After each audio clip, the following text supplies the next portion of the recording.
good evening. Thank you so much for tuning in. Hope you're having a fantastic week. Hope you've had a brilliant weekend and your week so far has been going well. It is Wednesday, September the 18th, I believe, 2024. It is a cloudy, kind of rainy day here in Terrace, British Columbia. Thanks for taking the time to tune in and see what's going on with the campaign series. I'll go over all that's new and sneak peek for you, which is kind of exciting. But before we do that, just a huge thank you for, taking your time, giving it a watch, adding your comments, potentially liking and subscribing. It really does help, so thank you for that. Another thank you for our Patreons, greatly appreciated, and another thank you to our donors. They are truly appreciated. With that being said, hopefully within the next couple weeks, I'll be pulling the trigger on that NAS and get that started, that process started anyways. So, positive vibes for that. That's pretty exciting.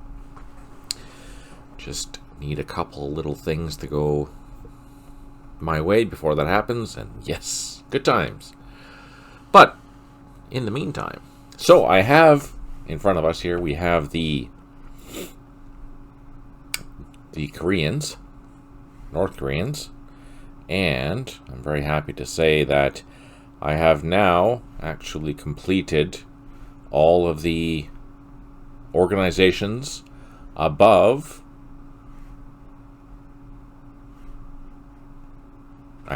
company. So the only thing that I have left to do is the platoon file, which, as you can see here, I have started to put together. Once this is put together and numbered, then what I can do is start assigning the weapon values and the graphics. As I had mentioned last session, when I do this, I will do the same for North Korea, Iran, Iraq, Poland, the Czech Republic, and the Soviets. And we'll get all these ready to go for whichever game they're going into. These North Koreans, they are going to be going into... Hey, John, good to see you. Hey, Tim, good to see you. These North Koreans are going to be available for Vietnam with the 1.40 update. Iran and Iraq will be available for Middle East in the 2.4 update. Now, there is an existing Iraq right now with the Middle East, but you will see that they have been completely and utterly rebuilt from the ground up. They are as historical as I can make them based on the information that I have. So before, they were mostly just like generic type of organizations based on what I could find before, but in the last decade or so, a lot more information has been released where I can give you really detailed organizations. These North Koreans, a challenge like you wouldn't believe to put together, but I think they're fairly good, generally speaking. Oh, I see, I still have some identifications here that I need to finish, but I did finish them all the way up to 85. Same with the divisions, all the way up to 85 from 48. Now you'll notice that here earlier on there's a lot of changes for the various divisions in the 50s. Most of those are because some divisions were being created and some of them got wiped out and rebuilt. Some were just had changed completely. The regiments inside of them, that type of thing. So you'll see that there are very substantial changes, especially in the 50s during the Korean War. There was a lot more information for that period, obviously, for the Korean War, for the North Koreans. After the war, things get significantly more sparse, but again, I have done exactly as much as I could based on what was available.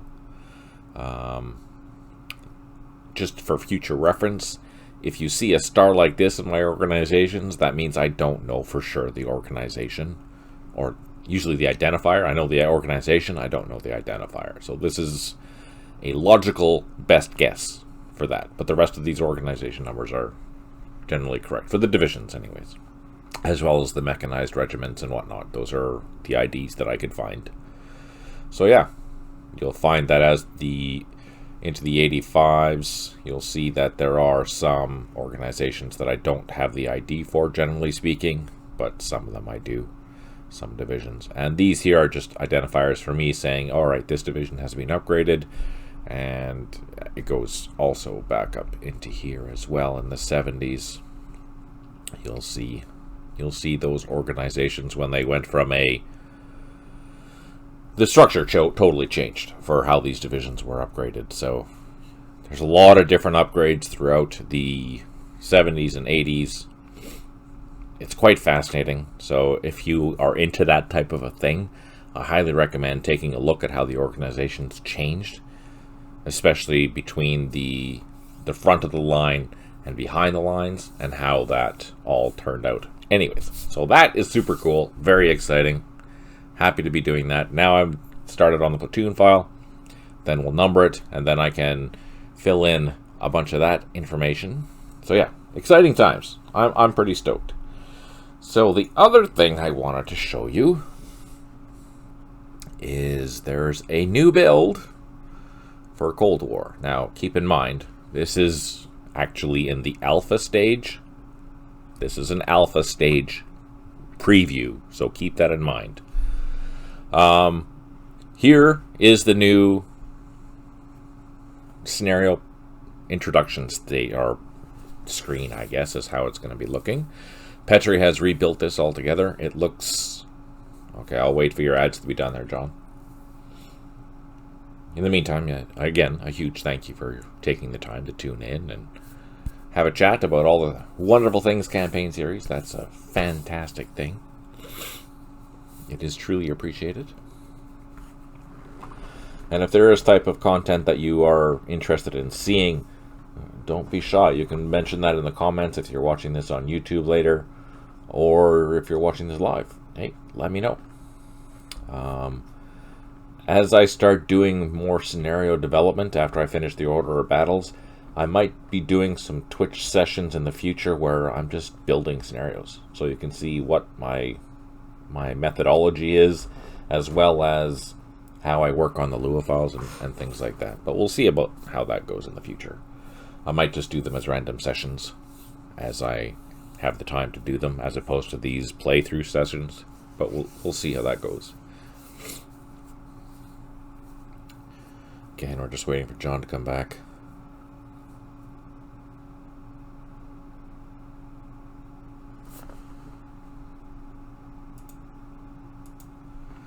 There's a lot of exciting things that they're going to be possible once I finish those Order of Battles. For one thing, I can start populating Cold War. Alright, welcome back, John.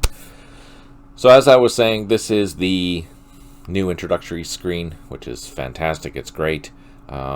It is different than before, but as you can see here, you can see basically the layout, how it's going to look. These here are Vietnam scenarios. Just disregard them. They're only in here just for us to test, to see how things are going to be working. Which means that the nations that are included in this alpha version aren't the actual nations that will be included. The initial batch of countries that will be included within this are going to be the United States, France, the United Kingdom, the Soviet Union, the Czechs and the Poles, and the two other nations that might be included are going to be the East and West Germans. That is what Cold War 1.00 is going to look like, and yeah, we'll expand from there. But at least that'll be the start of it. Anyways, so I'm going to load up a scenario just so you can see what she looks like, as I promised. And I'll show you some of the additional dialogues that have been created since we're doing that. So again, brand new dialogue here. This is the scenario setup dialogue where you're going to be adding or choosing your optional rules, the advantage, fog of war, blah, blah, blah. I will always recommend playing with everything but variable visibility, and always play with enhanced fog of war and reporting, because it just makes it far more realistic and much more interesting. Another new thing, you do get tooltips now, which is awesome. I don't know if they're going to show up. Let's see. Yeah, so here you go. This is great.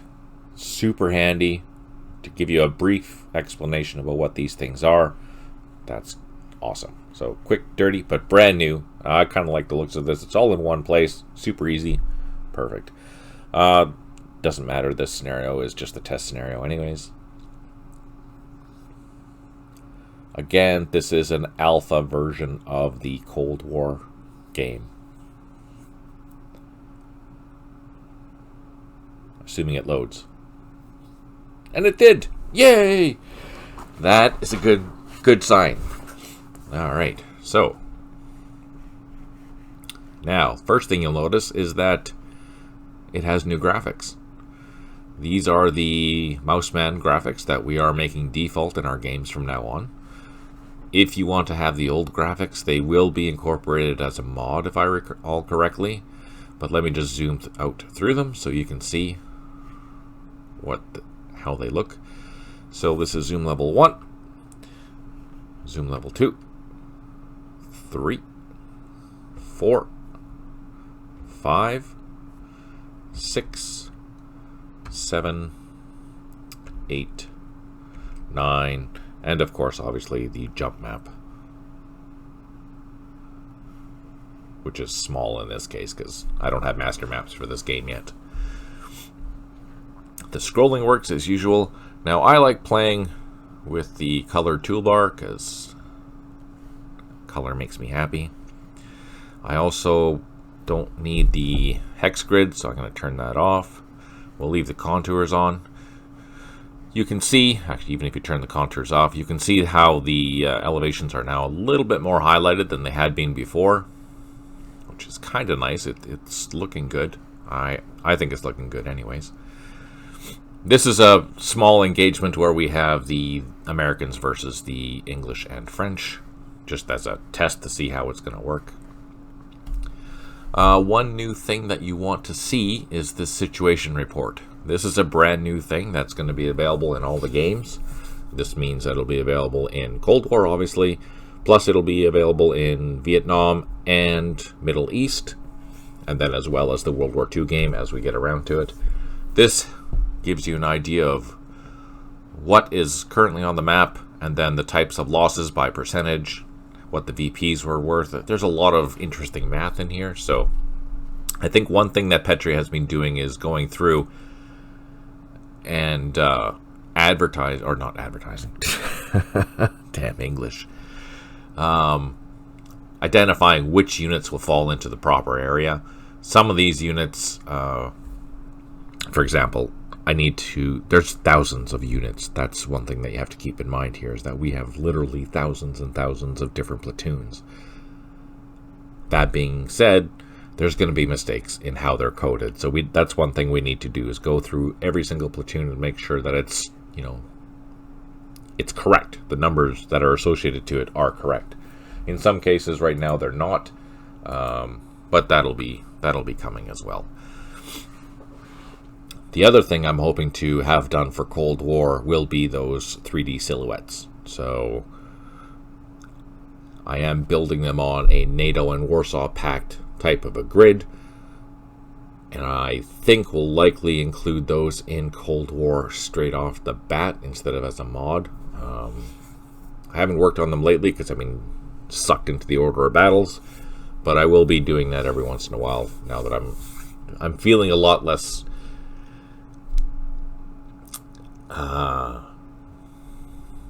stressed about the order of battles now that feels like I've finished the North Koreans, building them. Now it's just a matter of assigning graphics and weapons files and things like that. And for me, it's tedious. It's very tedious, but it'll be a lot easier than doing the research and reading and trying to put pieces together. I think it's a good thing. So anyways, this is a new thing. There's also strength reports. Now, you're not going to know, obviously, what the opposing forces are going to be doing or what they have and stuff until they start dying, potentially. Now, I'm hoping that eventually this will provide at least some details of, you know, the type of units that have been killed, just to give you some ideas. But we'll have to see how that's going to go. And then the mission status, this tells you everything you need to know about if you're winning or losing or whatever. So this is basically the same as the previous report, just modified a little bit differently. This one here is really cool. I'm really happy about that. And not only that, it's all in one report, which is super handy. So yeah, there we go. We are slowly but surely making some progress. Once the Soviets' checks and polls are done, it'll be a lot easier to start building scenarios. I also have to start taking the time to build master maps. We are making some, or we will make progress on that as soon as I have time. But exciting times. I think it's turning out well. Let me know what you think. Let me know what you think. I think these will probably get a refresh as well. I know Petri is all about the 2D, so you can expect to see probably some different 2D terrain. Maybe I don't know what his, now that he's the programmer, I don't know what kind of time he's going to have to dedicate to this. But still, I mean, it looks very traditional to our old games, so that's good. The main thing is that we have the zoom in level like we have here, so that's always good. All right, I'm going to close that. Happy thoughts. We'll get out of that, and let's get back into...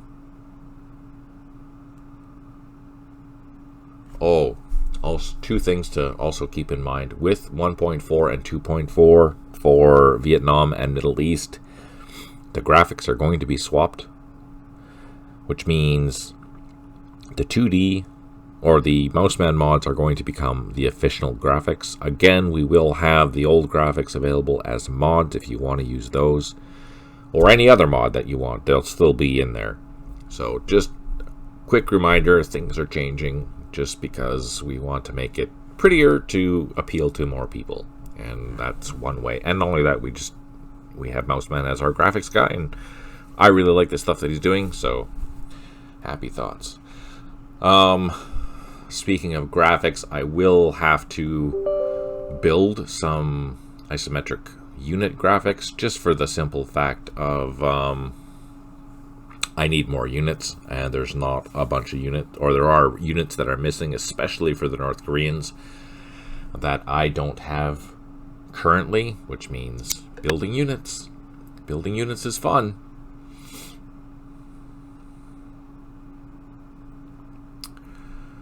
Now, is this the right game?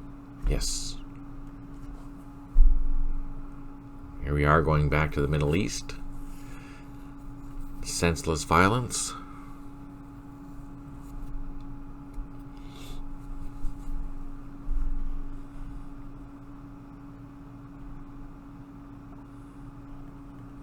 All right, what were we doing? We were about halfway through this scenario.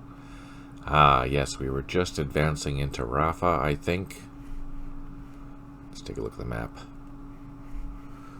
Just advancing into Rafah. We found some PLO troops, which kind of suck.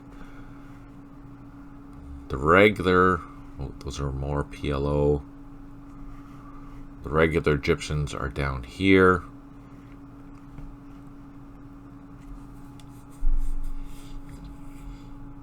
We're doing pretty good now. It's daylight. We're making progress. Let's continue with that progress.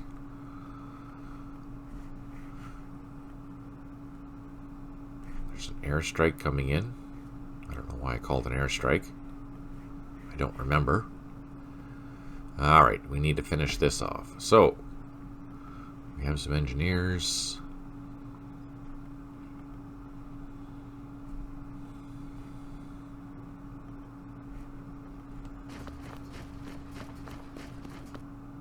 Oh, where's my sounds? Do I not have sounds?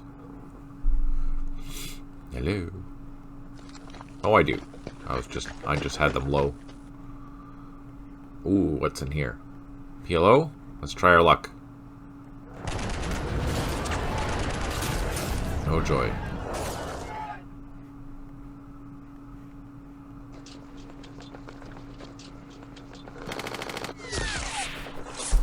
Ah, seriously? Ah, double seriously?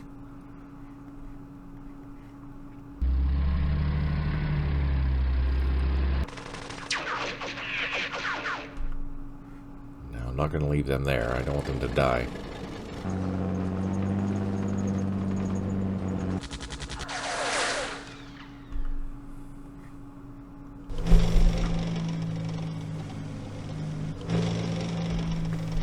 Alright, let us advance with our infantry.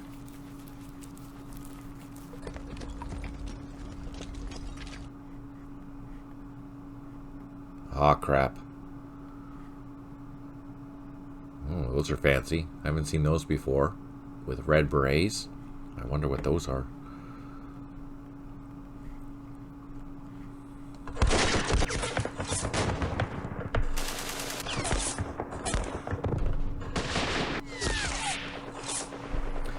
I have a handful of play-by-email games going. I have one against Tim, which he is absolutely slaughtering me in Objective Kharkov, but it's fun in the sense that I don't have a lot of great troops, and most of them are not very happy. So it's a challenge to know what to do under the inevitable destruction that I'm going to be forced upon, or that is going to be forced upon me.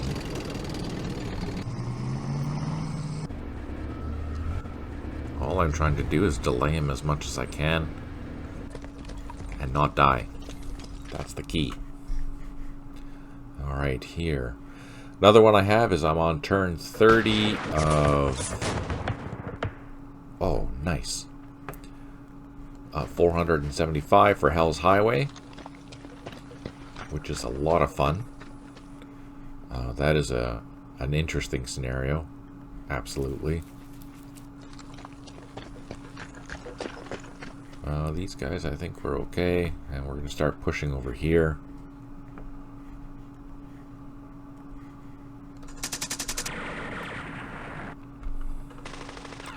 I'm also playing tournament scenario number 3 against Bill, which is a Vietnam scenario. We're just getting started, so I don't know how intense that's going to be. I'm playing the East Front scenario called, what is it called again? Black something? Red Guards, or I don't remember what it's called. It's an interesting scenario. The terrain is challenging because you're stuck in the middle of a massive forested valley and a town. So far I have the town position, although I don't have... It's not fast enough for me to get there to take anything out. Unfortunately, it's a royal pain. On the bright side, my opponent had forgotten to adjust his opportunity fire, which allowed me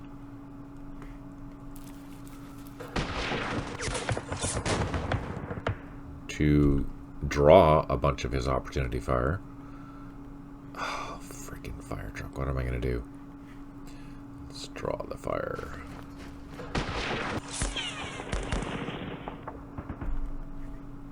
Let's draw the fire.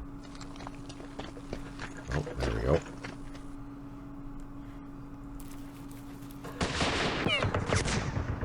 I'm using slow time because I don't know if there's minefields here.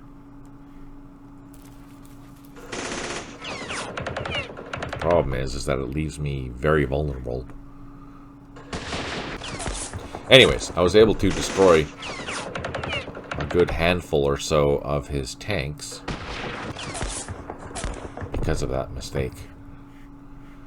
Now, the second time that happened, it wasn't that successful. I retreated most of his tanks, which was kind of irritating. But that's okay. I think he learned now. So I'm not going to be able to do that again. The other thing, I made a massive mistake. I didn't, since it's forested area, I made the mistake of clicking on an empty hex with basically 6 T-34 platoons and they went in the completely wrong direction, which had left them out in the open, ready to be attacked by panthers. So I think I'm going to lose. I bet you I'll lose at least 10 tanks just because of that. 10 SP's worth of tanks just because of that mistake. And that sucks. Ah, fire truck, really?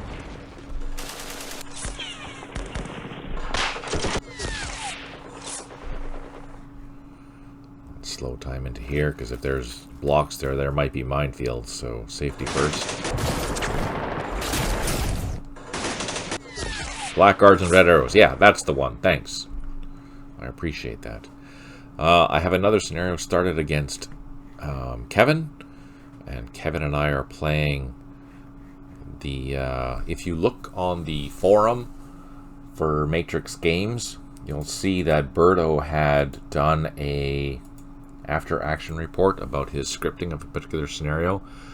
We're playing that scenario, and I'm the Arvin, and he is the BX army, is basically is what it is. So that is a if I recall correctly, they were Arvin troops, but they were under a quote-unquote kind of warlord, and the Arvin regular troops are going in to clean out the last. There's 2 scenarios based on that, and we're playing the second scenario, which is me going through the Rung Sat swamp area, which is known as the Forest of the Assassins, to clean them out. And I know this is going to be just terrible. It is going to be terrible.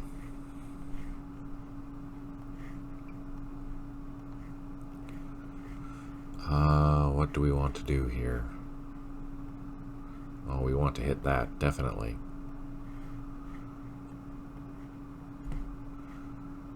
Here, we're just waiting. We're just waiting a couple of turns to, 1, clear out position 10 and see if there's any more bad guys coming, because I think if we go into here, this is all going to be defended by infantry and whatnot, so it's just a big kill zone. That's what that is.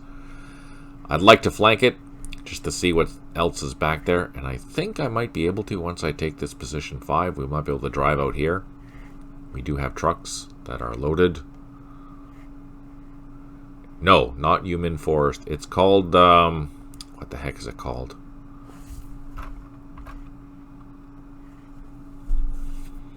I think it's actually called Forest of Assassins, because that's where it takes place.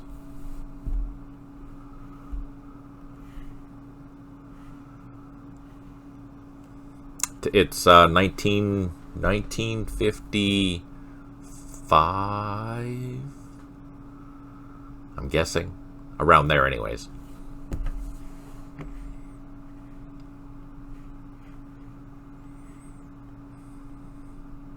Now, if I recall correctly, the BX Army, which is being represented by the VC forces, U.S. armed VC forces, they don't have a lot of anything. I think it's small, but they're dispersed everywhere throughout these swampy areas. And since he's a human player, who knows what he's going to do? I have no idea how he's going to defend this or what his plans are. So I have to be extra aggressive and extra cautious at the same time. So it'll be a fascinating scenario. And I have a whackload of troops, but the problem is that in these swampy areas, there's only, a handful of avenues of approaches. He knows where I'm going to come from. So he can set up ambushes anywhere along there. Plus there's the supplies. I think he even has a couple of boats and things like that. So it's going to be intense. It's already driving me up the wall just thinking about it, and we've only played 1 turn. It's crazy. Okay, I think that's all we can do there. That's just going to be support. That's all good. We have some batteries here. Let's utilize those. Start pounding these positions. And let's zoom in. Let's see what happens.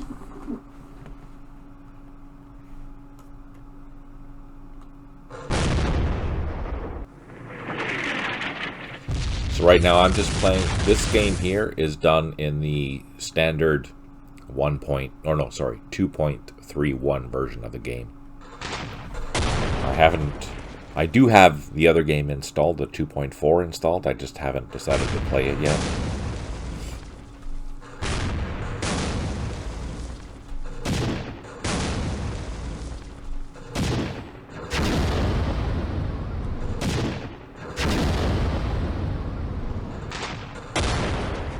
Anti-tank guns. There it is. 6-pounders.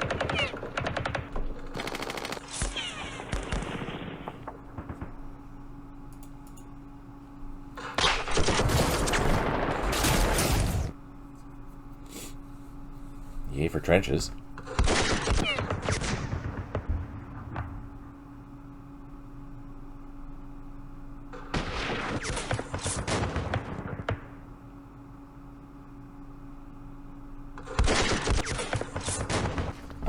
Well, they were disrupted anyways. Oh, we lost another half a strength point. That's...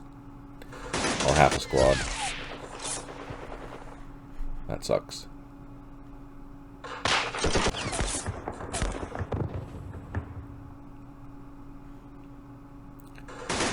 So those PLO troops, I'm going to assume they have a defense of maybe 6 or 7, probably a 6 at least. But their assaulting is terrible, so their assault would be probably a 2. Which means they can defend okay, they just can't attack me. They can shoot, and they are armed probably at 250 meters. They can kill us, obviously, you've seen that. So... I need to do as much as I can. Oh, damn it. Don't die. Don't die.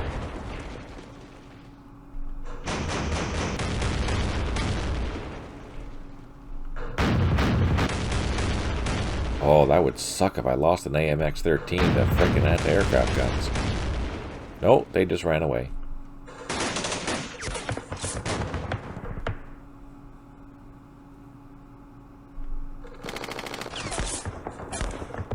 No minefields. I thought there totally would be, but here we spotted another one.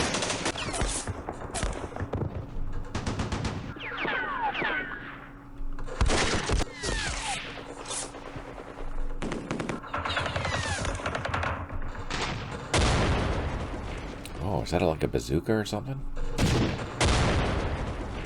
Alright. Recoilless rifle, maybe? Or even an anti-tank gun. Something's in there. Run away! You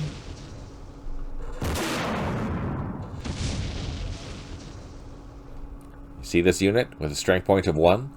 That's what it feels like playing Car Tower.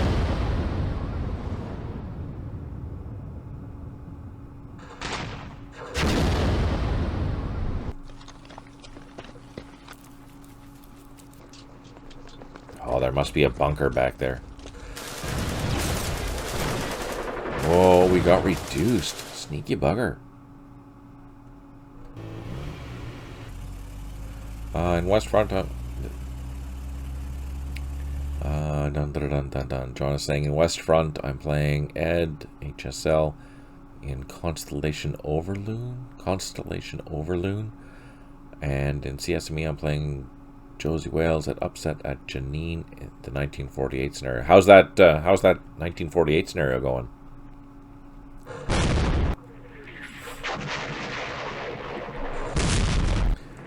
Whining not allowed. But come on, I have cheese.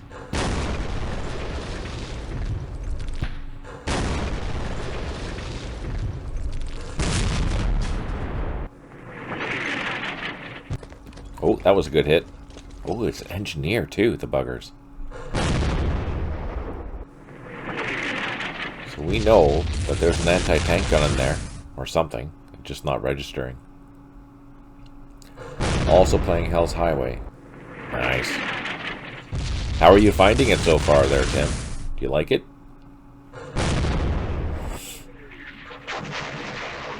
Oh, that was a good hit. That gives us a good position there.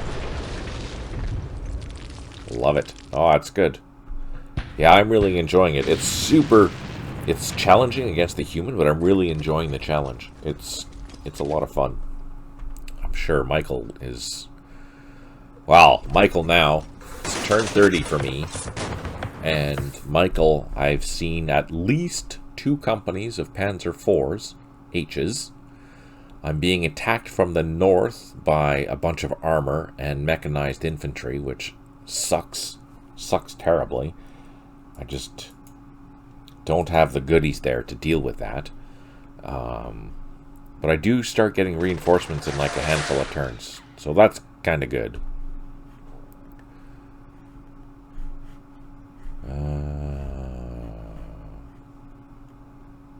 Let's see.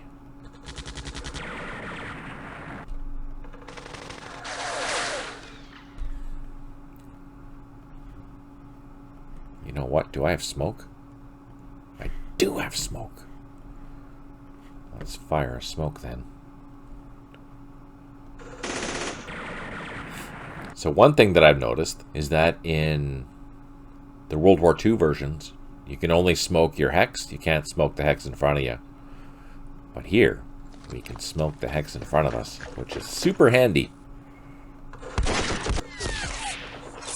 Oh, nice.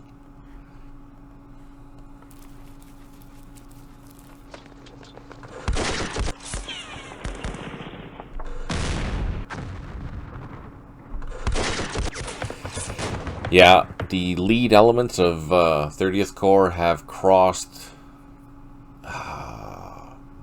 well past Eindhoven. I'm trying to remember the town name that they were in.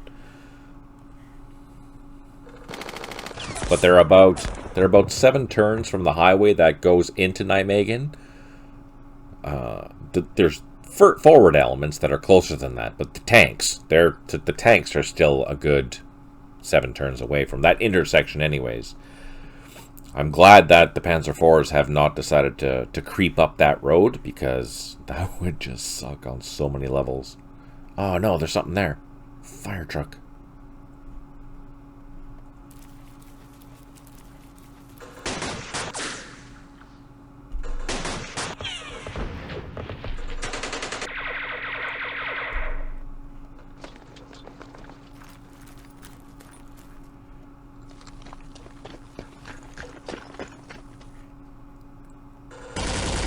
In the far south, I am also being attacked significantly.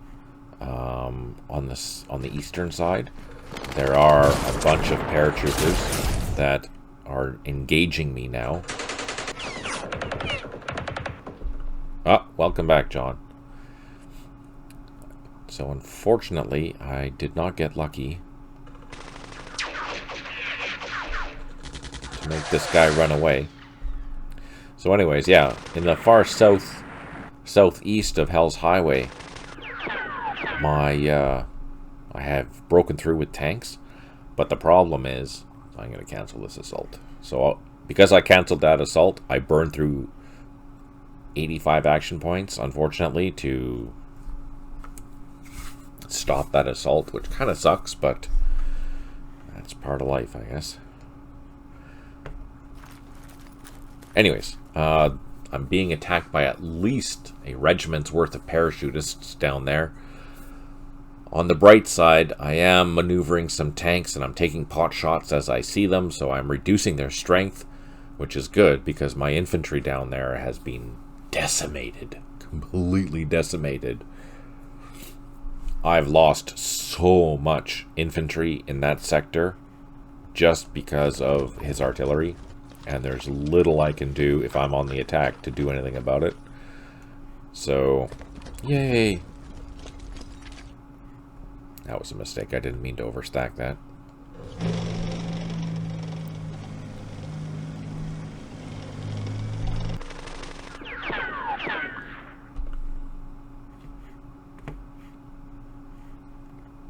Oh, we have tanks.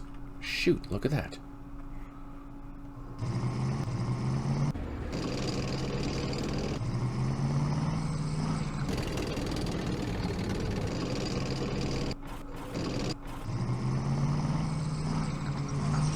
Well, that's just amazing.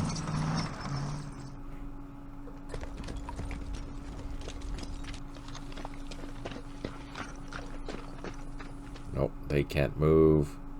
Those headquarters will leave there. That will leave there for now. These guys, we can come back.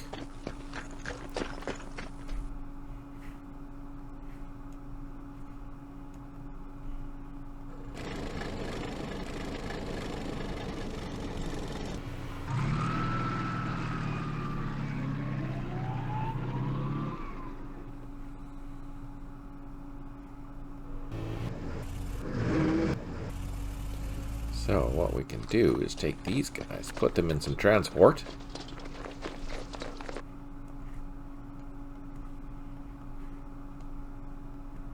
Maybe we'll get lucky and we'll be able to take that out. I have lead elements 3 turns from Nijmegen. Oh, that's really good. That's amazing.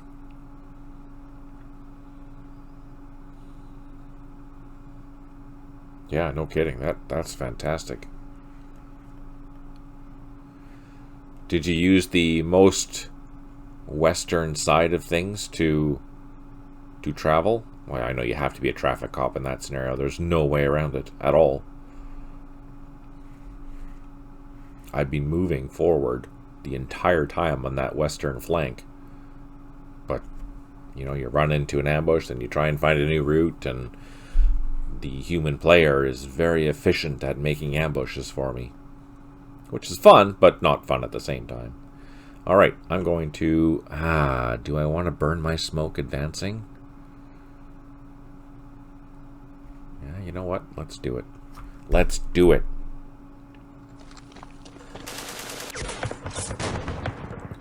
Oh, that's handy.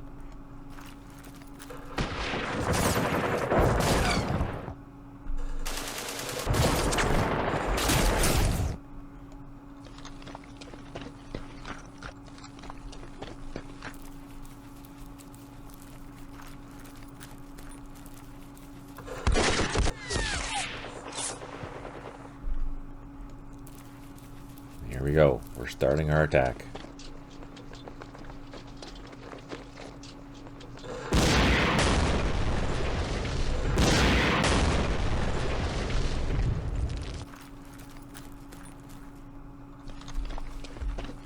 Into the Valley of Death. Here we go. Yes, trying not to clog the It's not bad either. Rear ambushes. It's a big left hook. Yeah, totally. That's the thing. It's a huge left hook. The only thing that has me worried about that left hook is that I don't know if the Germans are going to be coming in from that side. I suspect they will eventually. I just don't know when. So I'm trying to get my vehicles through there as quickly as I can so I can set up ambushes in case they decide to come on that flank. I don't know when they're going to do it. But you know they will.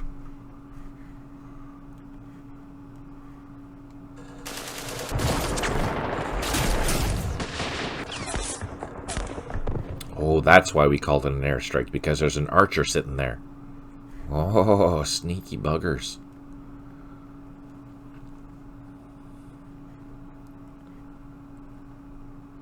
I have, well, in some of those sectors on that left-hand side, I have trucks driving right against the edge, because that's where the road is, right?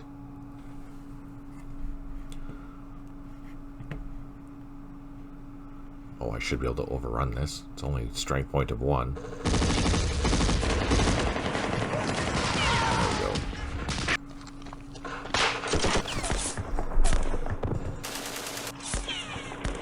What?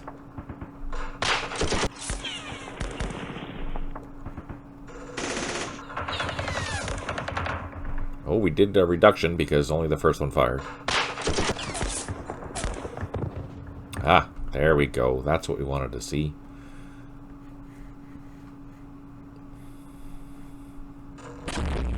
Now it's going to retreat back in there, probably. Oh, no. Because it retreats away from the closest. So...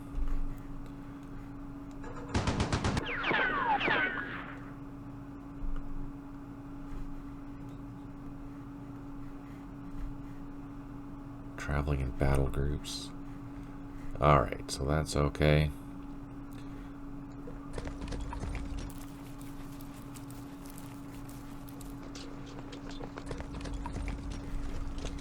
securing our advance.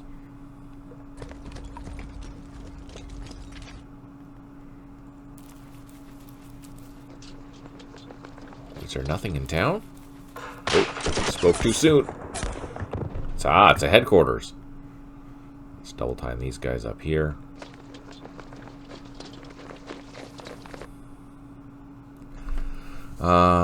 Jason, is the combat calculation the same if you direct fire versus indirect fires with mortars? No, it is different. If you're indirect fire with mortars, it will spread out the attacks over all the units in the hex, whereas you direct fire, it will utilize, in a way it'll attack stronger, but you're only attacking against one particular unit. So you have to make the decision, do you want to do direct fire or indirect fire?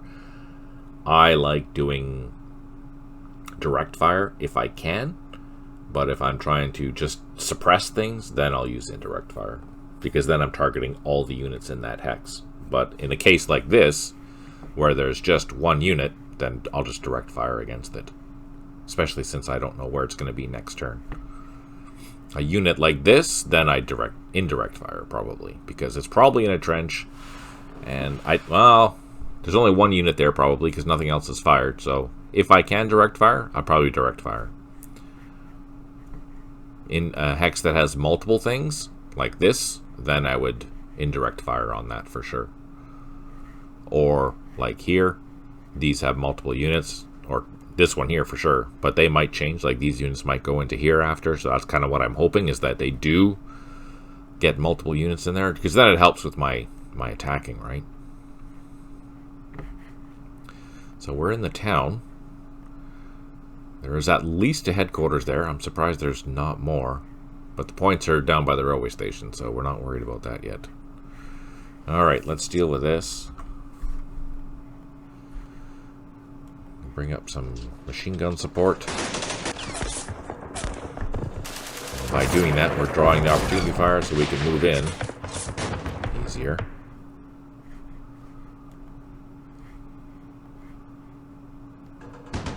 Try and make this guy run away.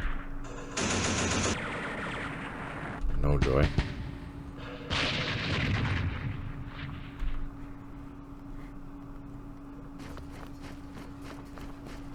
Oh, they're still disrupted.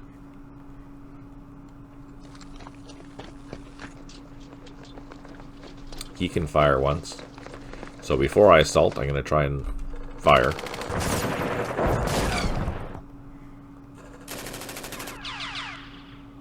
That's what we wanted. We wanted them to run away. Mostly so I can move into this position here. And that'll block, hopefully, a retreat. Let's try our luck. Ah, crap. Not enough action points to assault that. So that's probably a trench or something. Before I assault it, I'm going to attack it.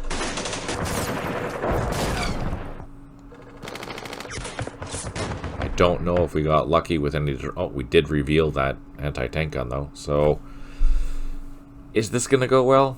I don't think so, but we're going to try it anyways. So, on the bright side, we didn't take any damage, but it looks like they didn't either. Now that we... so we have two potentials for flanking assaults, and I'm going to explain this next turn, how you want to do this. Let's keep these guys running away, if we can. Nope.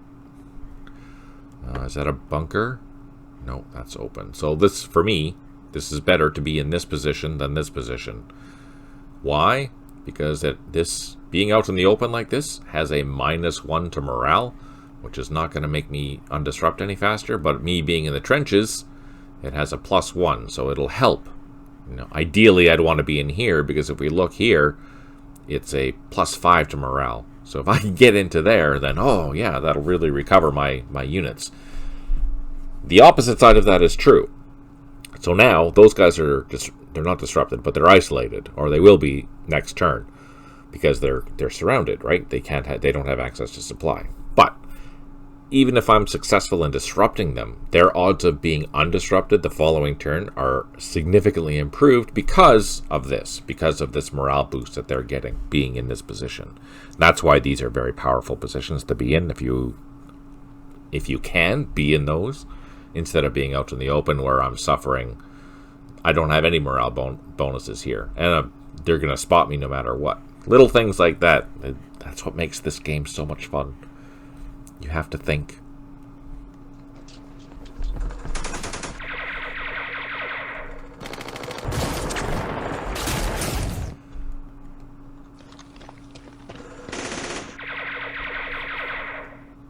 You really started improving when I started looking closely at terrain morale. Oh yeah, it makes such a huge difference.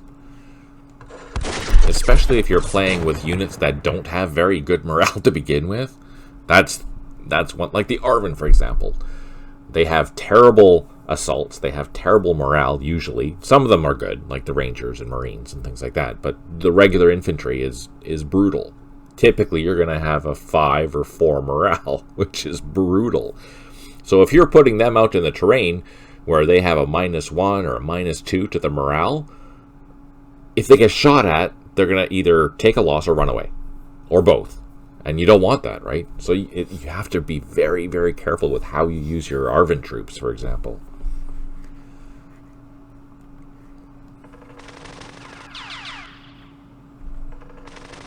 This is way too far to fire for these light machine guns.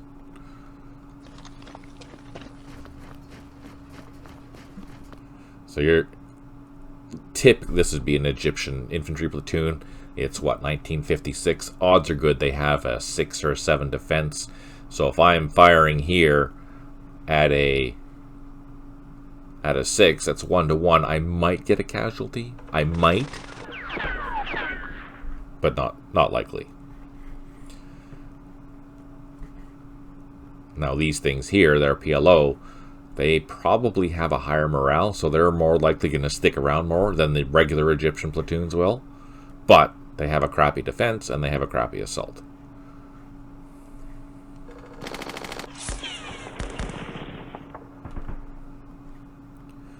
I'm going to assume that's entrenched.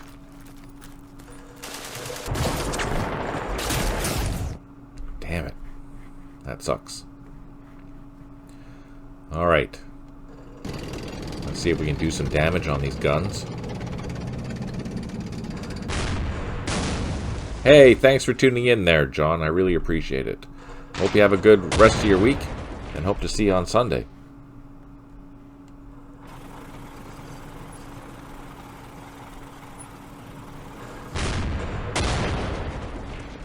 There we go. We reduced it by 1.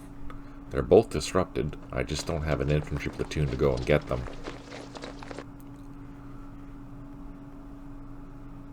Well, these guys are all happy. They are not disrupted, so let's fire first with these ones.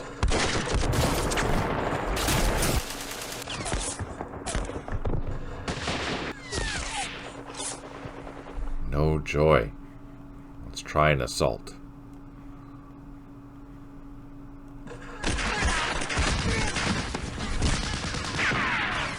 That was probably not the best idea. These are full strength, so I'm going to do 1 shot with each.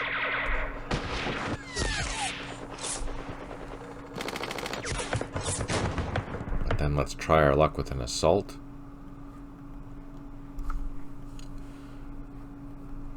Actually, let's bring in some machine gun support first.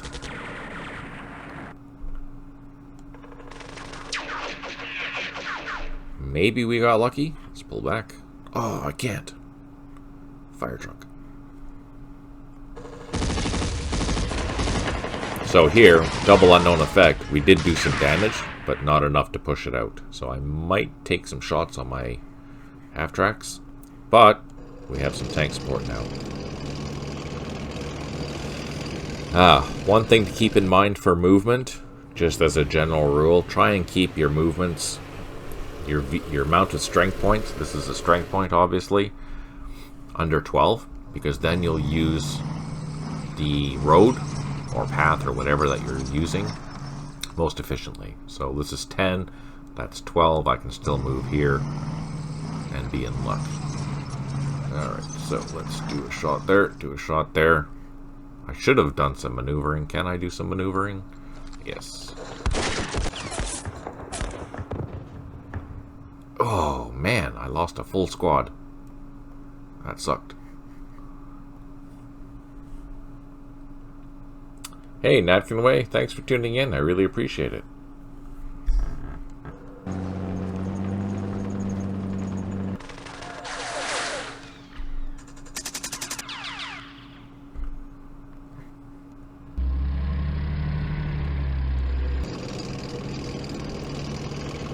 All right.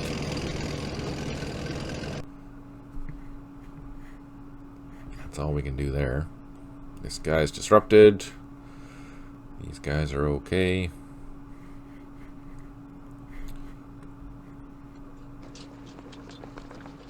We're going to work our way into town. We're starting our assault of the valley. The machine gun. We can move closer. I won't push myself up there because that's probably going to be defended. And we have some tank support now, which is awesome. Okay, let's save it, end it, see what happens.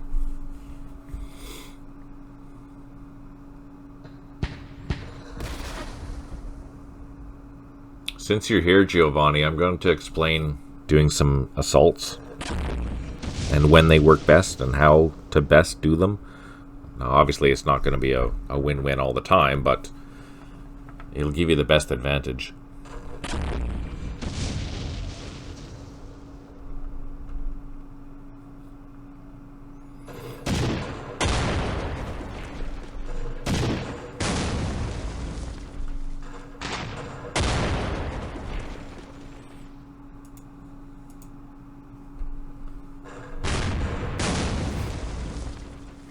Yay for smoke.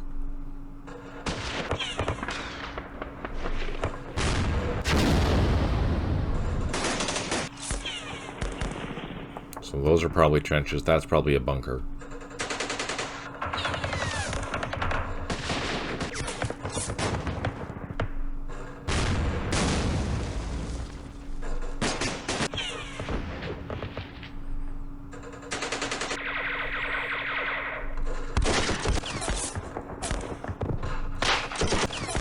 I want to jinx it, but we're getting lucky so far. No effects.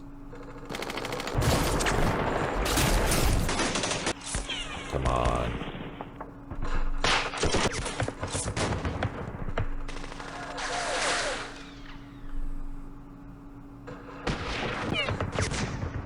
Oh, there's more PLO bad guys back there.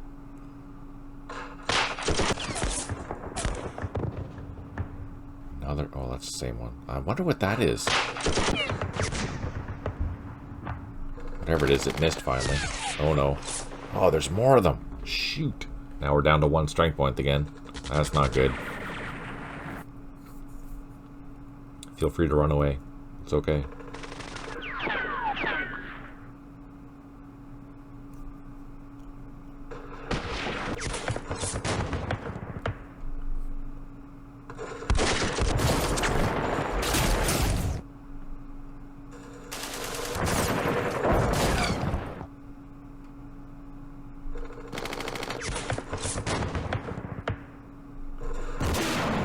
Oh, what? There's a recoilless rifle there. We didn't even see it. That's insane.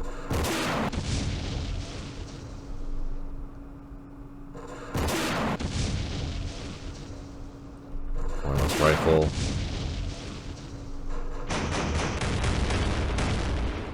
As long as it's firing there, that's okay. Disrupted it.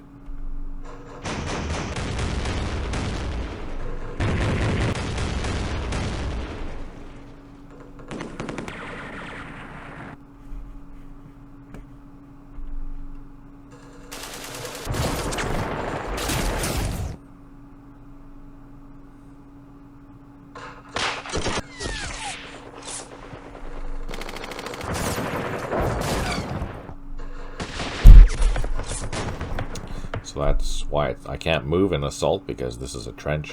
I don't have enough action points to do that, but now that I'm surrounding it, I should be able to get in there. Oh, we got lucky. We didn't take any hits there. Oh. Is that up here? Oh, it's across the way. Frickin' recordless rifles.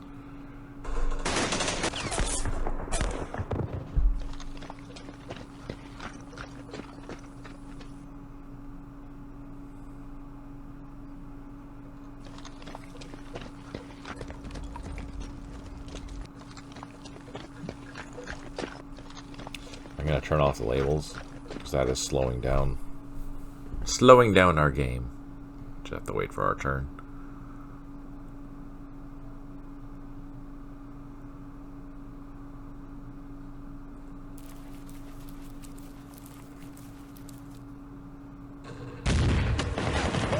What?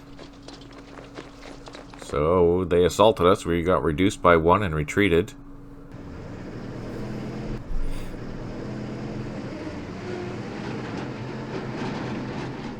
Alright, the rest of our brigade has been released. We have 4 airstrikes remaining. 7 out of 12 units have recovered morale, which is good. But keep in mind, some of those have taken multiple step morale hits, so they might not all be perfect. 2 headquarters unable to provide supplies, 7 units low on ammo. Airstrike coming in. Is that archer still there?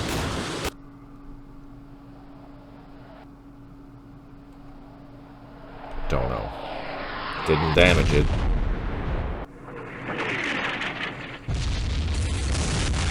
Okay, so that's a good start. We reduced that engineer platoon by 1.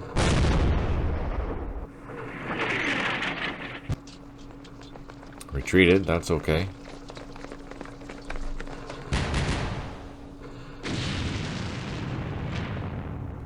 That's a battalion headquarter plus rifle platoon.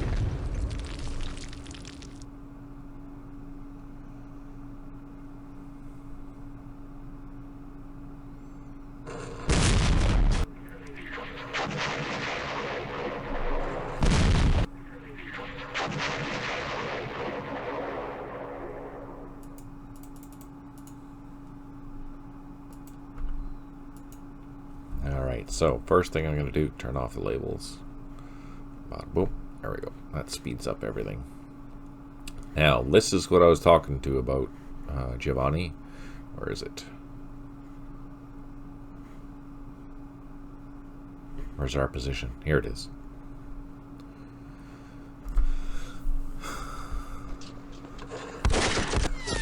Awesome fire. Alright, so this here, if I assault from this direction and this direction, this is going to give me a flanking assault bonus. I'm also going to get a bonus for not firing with these units that are going to participate in the assault, nor moving. So basically I get a bonus for a flanking assault, I get a bonus for not firing, and I get a bonus for not moving with these units here. I can fire with this other stuff, it doesn't matter. So, for example, this firing here is not going to affect that assault. Unless we get like a disruption or something like that. But I'm just going to unload all these weapons into here and hope for the best. So one thing that's a bonus for us is that we retreated one of those units out of there. Now, you'll notice that... Oh, no, it doesn't matter. Okay. I'm gonna save these for a second assault if I need it. So we'll see what happens. I'm going to trigger that assault from this one and this one in a flanking assault. So we didn't do any damage that I can tell by the first platoon, but the gun here took some damage. Now, I'm going to do another assault, another flanking assault by these units and these units. Again, I get the bonus for not moving, a bonus for not firing, I get a bonus for a flanking assault, and now I get an additional bonus because this is the second assault. So we'll see if that helps. It doesn't help, but we did more damage, at least on that platoon. So next time we do this, we should be more successful. I'm going to bring down some more infantry. Oh, are you serious? There's a minefield? But we didn't cause any damage, so that was good. Next turn, since we have the opportunity now, I'll show you what a surround assault looks like, just so you know. These I don't care about, but here we're going to fire at this.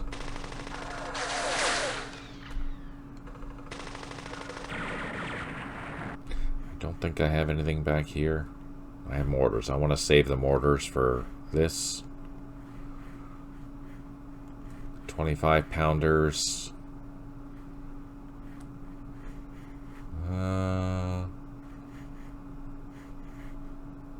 Let's soften these guys up.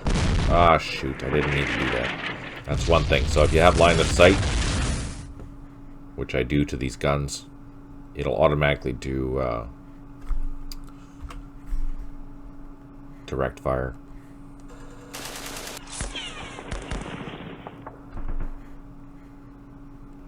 So this is a paved road. I should be able to move down this paved road and fire if I don't die. Oh, never mind.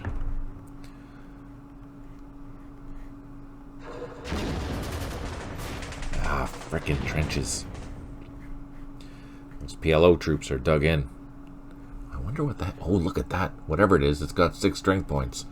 That's not good. We do have tanks now. Let's bring our tanks in.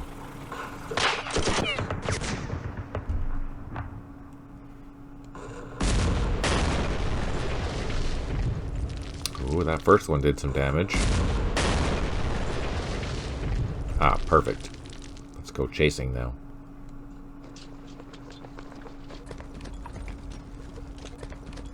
I'm gonna pull these guys back.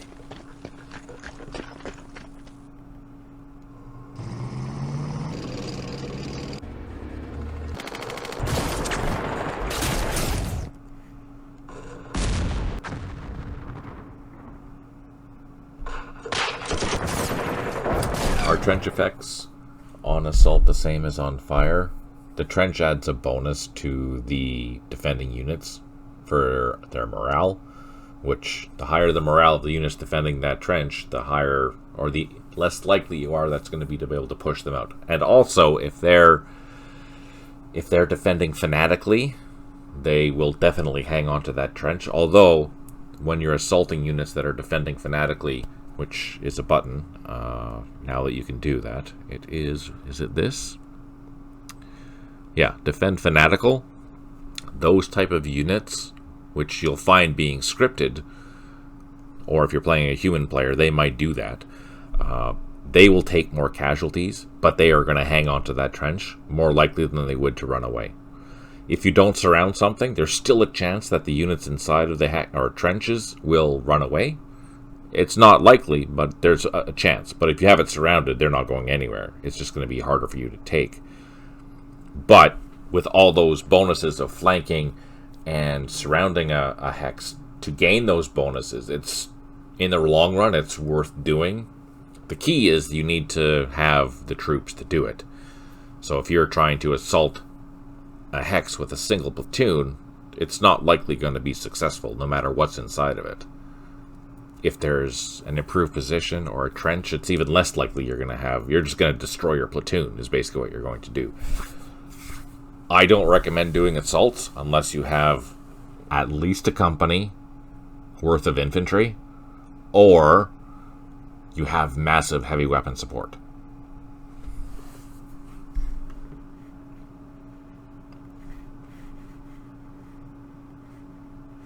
So here we got lucky. We made those PLO troops run away.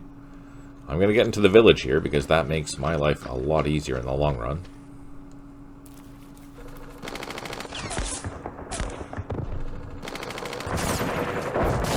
Fire truck.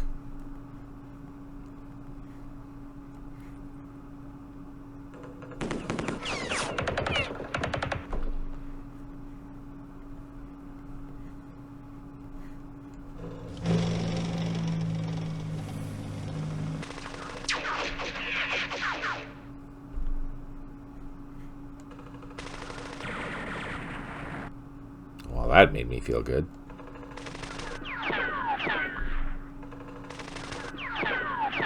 I have no idea what these things are.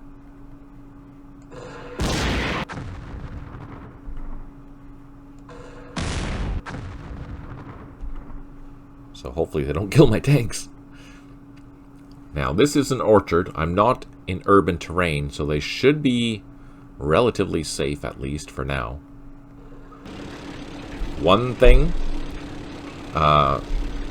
if you have armored vehicles in villages, in suburbs, in city, and they're not supported by infantry, if an infantry platoon assaults it, it's going to kill those things, or at least damage them. They don't even have to attack it. All they have to do is assault it, because there is such a negative, or I don't know, I think it's an infantry bonus against armored vehicles that are not supported by infantry.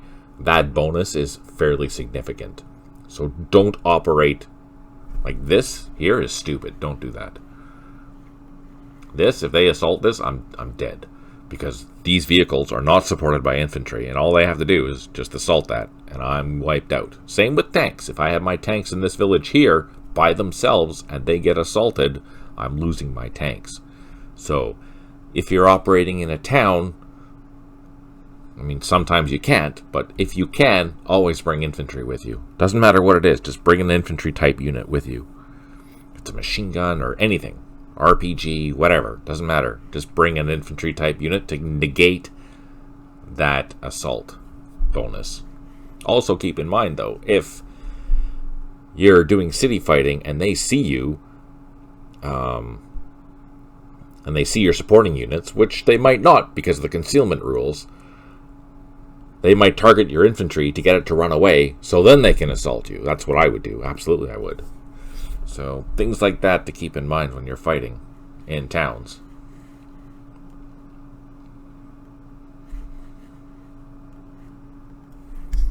Let's see if we can take these things out.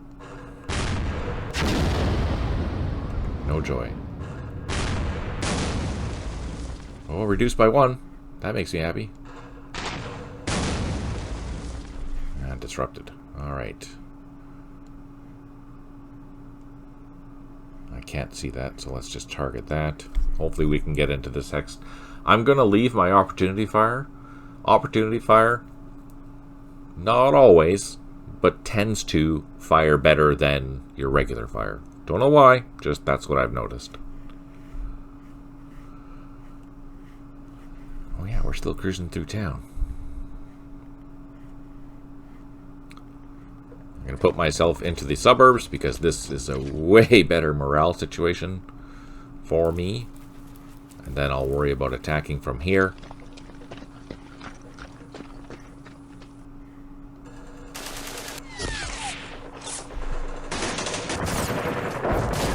Oh, those PLO troops.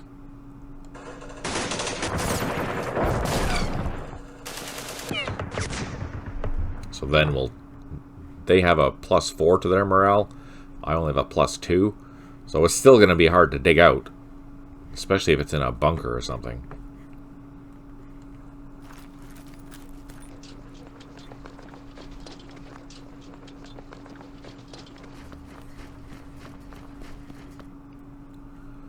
Let's see if we can draw some fire. Nope.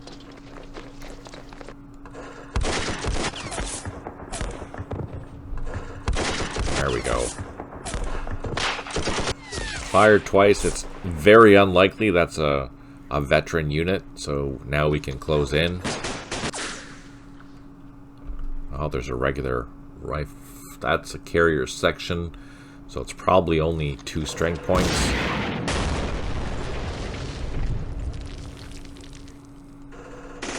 There's a ditch there, so I can't assault it this turn.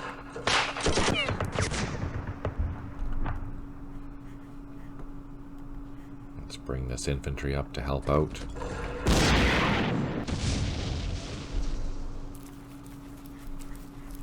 That archer is a pain.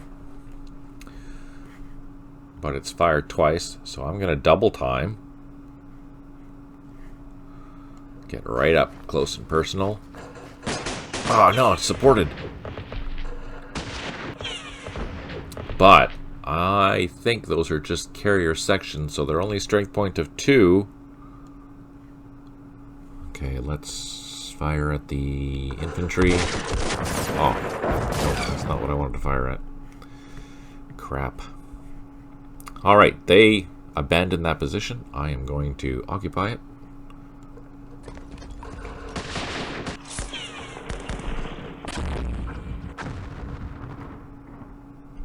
Disrupted, just like that. Hopefully we can draw some fire here. Nope, didn't draw any fire.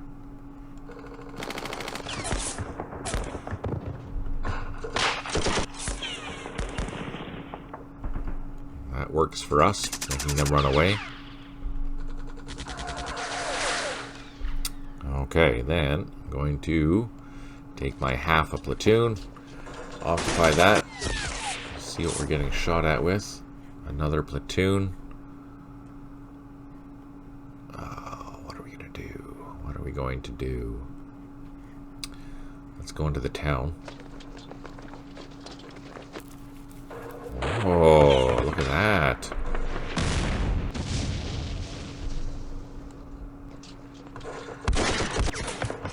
So by doing this, we've now isolated these two positions. That's awesome. Going to maneuver down here. Let's maneuver this guy here. Or there. That's okay. Then we're going to hit that next after we get down to this point down here. Let's advance a little bit further with our engineers. Let's see if we can overrun these anti-tank guns. Yes. Then let's go up here. There's another archer.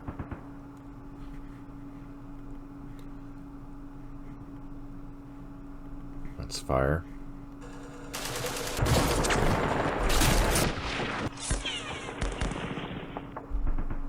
Let's move up.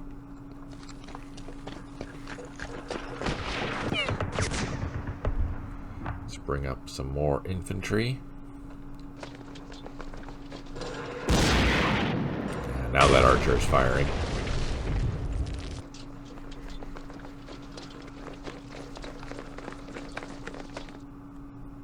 How far away is that? Let's take a look at our unit here. Can we fire at it? Up to 12 hex. No, we'll say 10 hexes. Oh, that is within 10 hexes. Let's get a little bit closer. Oh no! Let's try our luck.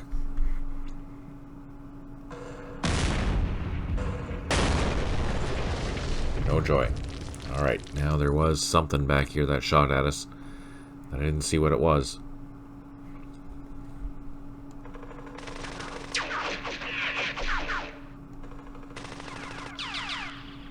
Oh, got rid of a mortar.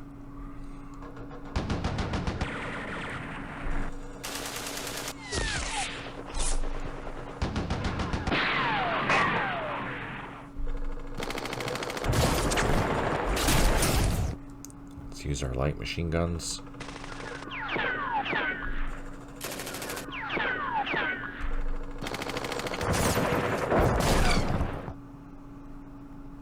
What do we have?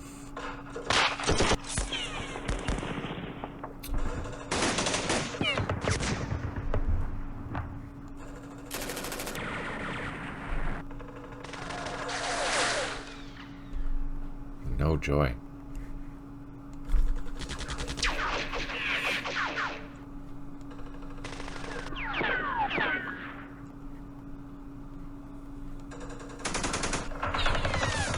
Oh, there we go. That makes me happy. I'm going to hit that. We did reduce it by 1 because only the top one fired.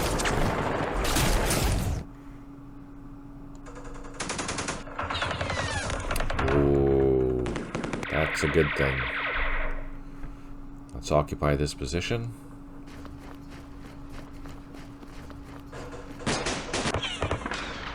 Now we're overstacked here, but they're overstacked here, so let's hit some of the higher strength point platoons, which is this one. Oh, or the engineers. Let's target the engineers. Disrupted. No effect. That sucked.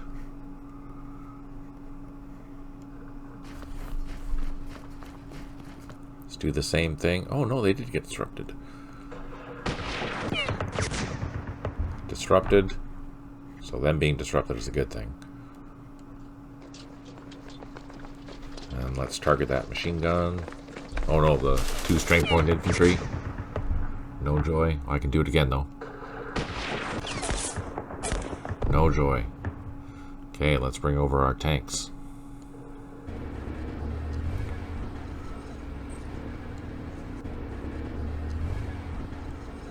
Should be able to see this now. Let's hit that infantry. Still no joy. Ah. Well, there we go. So it's reduced by 1 and disrupted. That'll make our life easier, and we don't have to worry about being assaulted.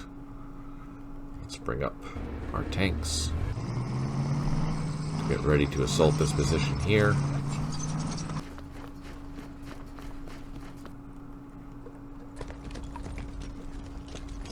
Kind of surprised there's nothing there. Ah! Gosh darn it! Just never know where the minefields are going to be.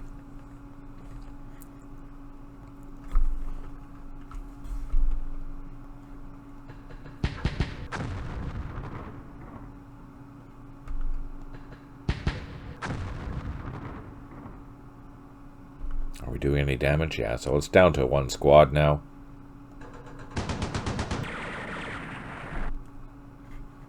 That won't last long. Alright, I think we're done here.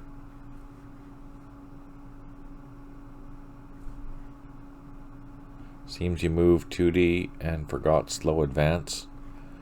Yeah, right.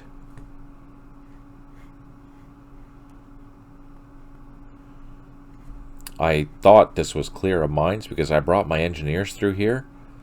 So I didn't expect to find another minefield here. I thought this was clear. That was the mistake. I shouldn't have assumed it was clear.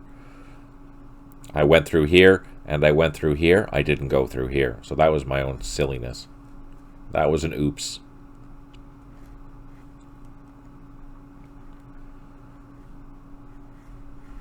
Alright, let's see. Let's get back up here. That's an engineer. That's a priority target.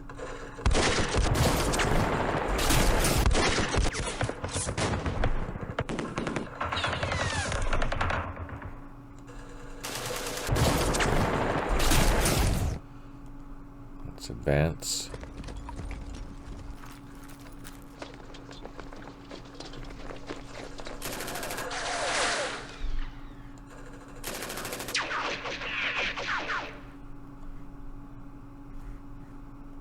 And I don't think there's anything else.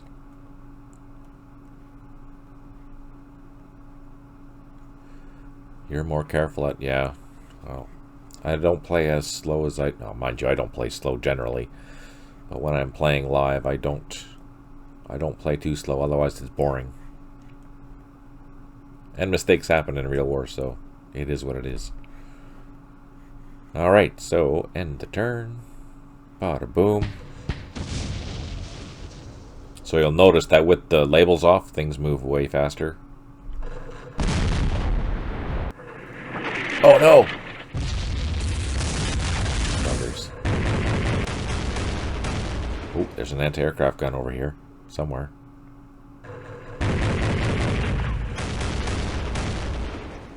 Buggers. Hit my engineers. There it is.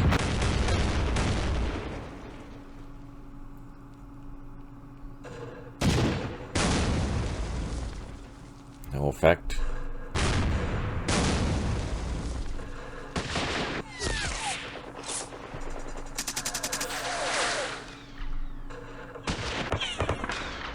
No effect. No effect. No effect. Not sure.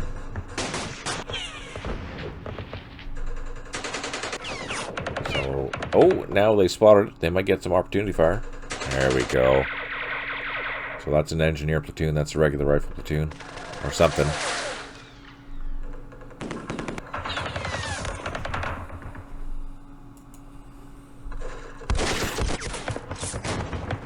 That's the engineer.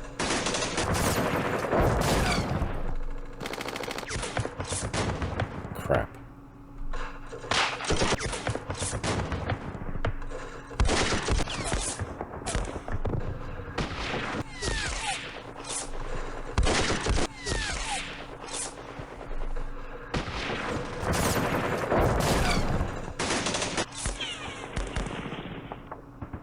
Sneaky buggers. Oh, good thing they don't have bazookas. This is our opportunity fire. They were disrupted, so probably not going to be effective. Oh, that's good. That's not good. Look at their morale, though. They've taken morale hits. And they ran away because of the morale. Darn it.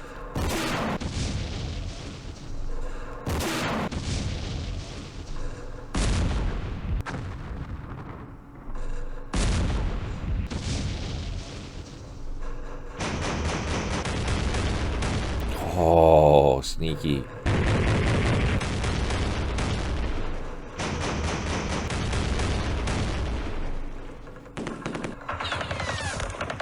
Alright, so we lost our surround assault.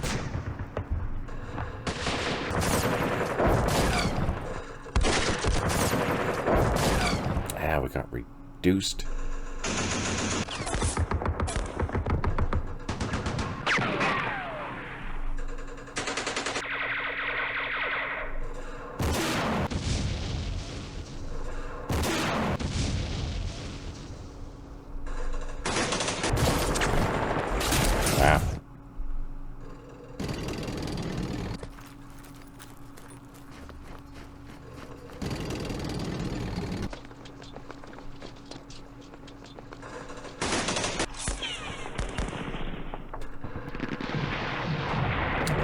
No joy on both parties. That's good. That's what I mean, right there. You see? We lost 3 half-tracks because they were not supported by infantry. Frick. Lesson learned. 4 airstrikes remaining. We have 8 out of 15 headquarters, or sorry, units that have recovered morale. We have 2 headquarters unable to provide supply and 8 units low on ammo.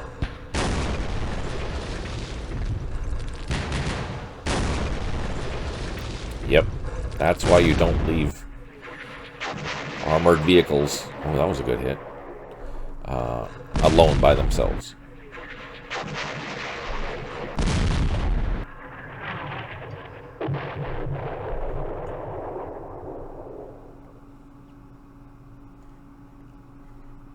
Oh, everyone is not very happy.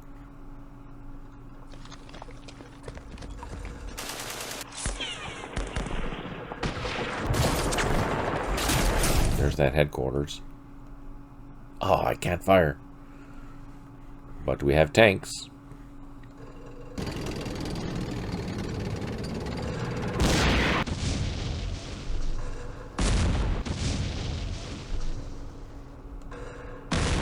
Oh, that must be a regimental headquarters because it took 2 hits. Aha, interesting. I'm just going to stay there for this turn. I'm going to move these guys back here into the better morale position, let them recover.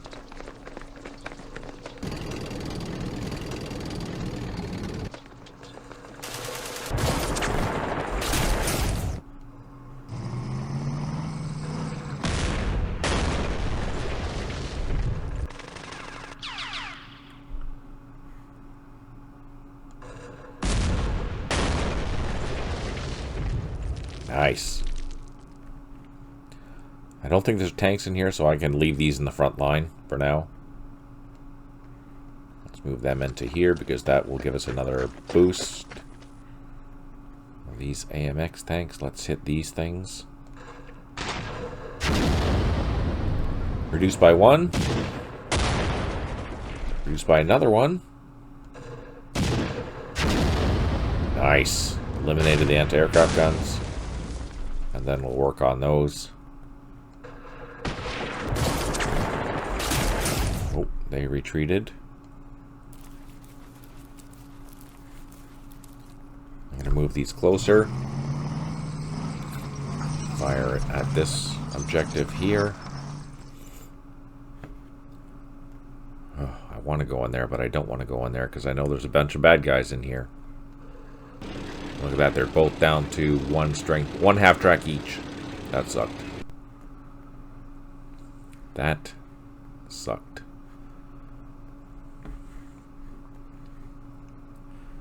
Alright, let's go to that assaulting area here. So we lost the opportunity to do our second flanking assault or a surround assault. But just so you know, Giovanni... Crap, really? I'm going to move this guy around. So... Here's me trying to make a point, and I can't because I keep getting hit. Buggers.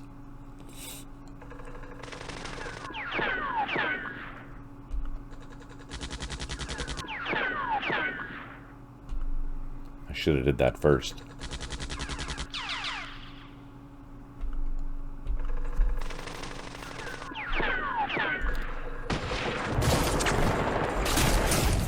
Okay, let's try a flanking assault.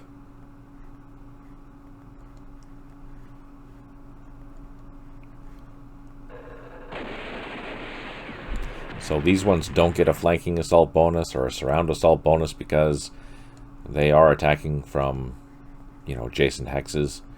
But they do get a bonus for a second assault. Let's see if that helps. And it doesn't. That's so infuriating.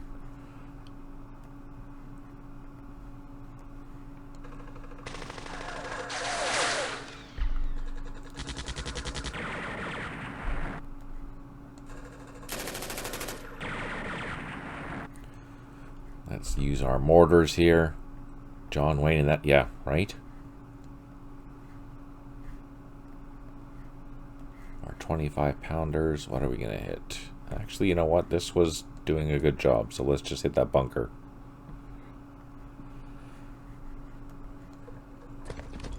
Bring our machine gun closer. Ah, there's the mortars.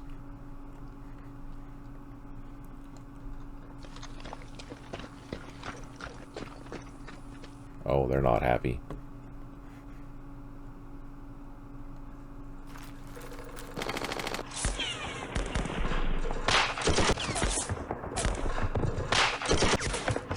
This is not a good position to be in, except we do get a morale boost. That was a good hit. Maybe we'll recover morale faster. We'll see.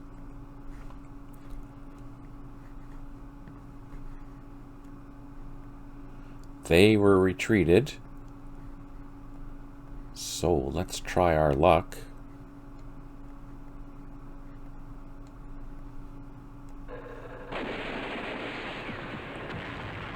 That's good. Now let's take a shot at that.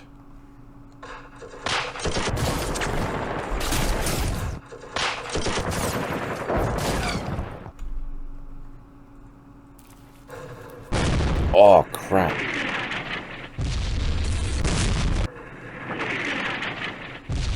We got so lucky.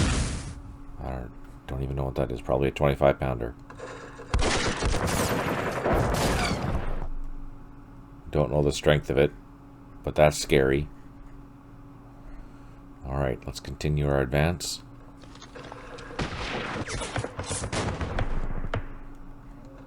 Let's get some eyes over there.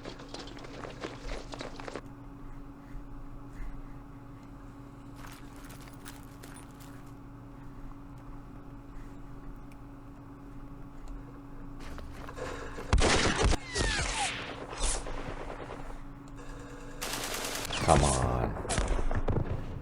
Alright, let's try our luck. Oh, score!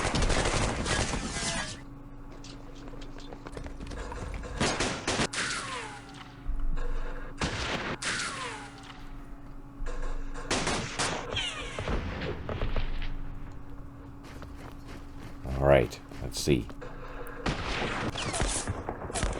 Perfect. Clearing these trenches, that's good. That's probably a trench 2 or an improved position or something.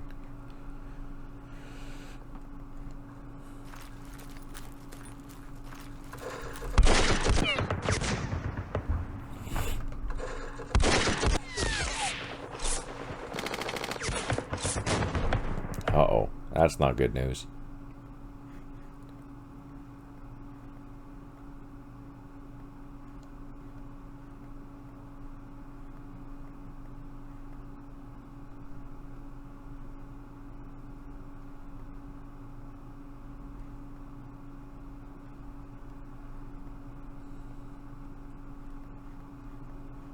I'm going to assume there's trenches or something in that because it's boosted up to 3. Maybe an improved position. Yeah, probably. That's frustrating. Alright, down here.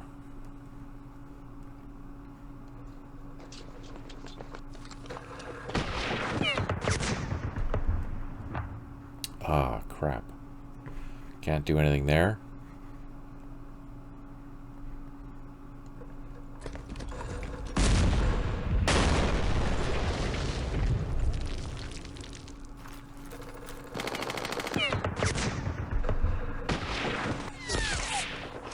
So that's good. Now we can advance.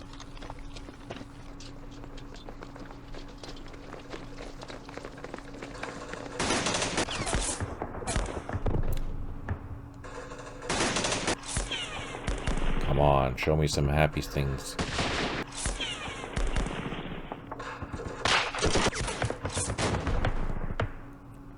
I'm gonna pop a smoke here.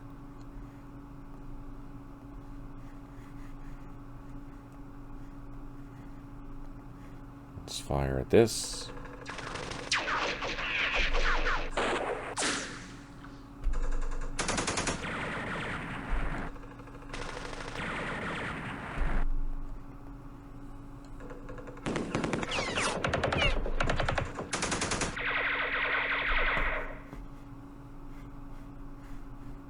Oh, we lost the archer.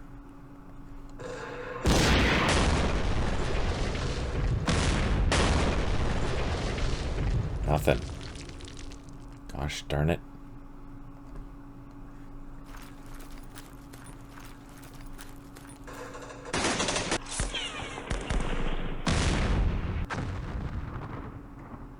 There it is.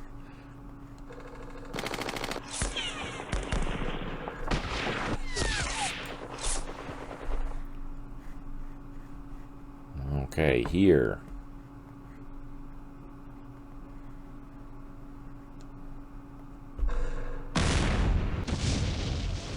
Got a disruption. Let's pick that one again. No joy. Let's see if we can get in there with an assault. And let's grab this one.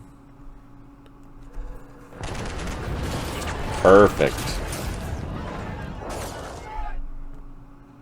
Now none of these are happy, so let's just do some damage.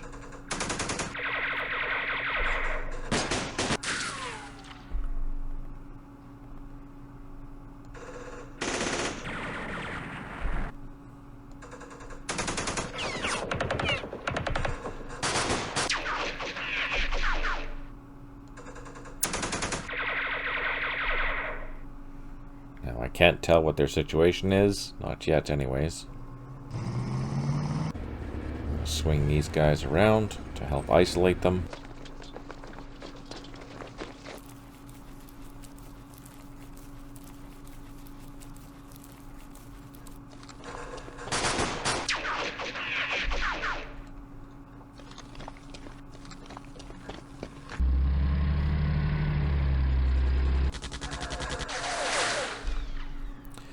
Alright, let's bring bring up these reinforcements.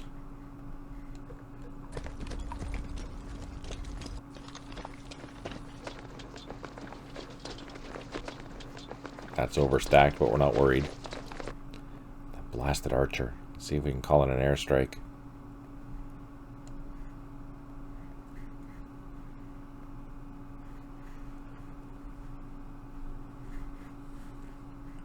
I can't move my archer, these trucks around, because that archer's sitting back there.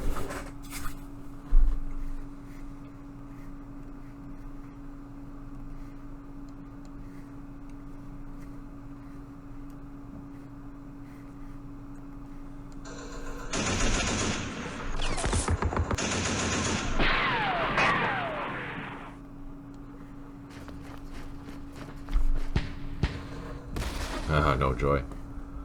Alright, that takes care of that. That is taken care of. Our artillery is plotted. Oh, just here.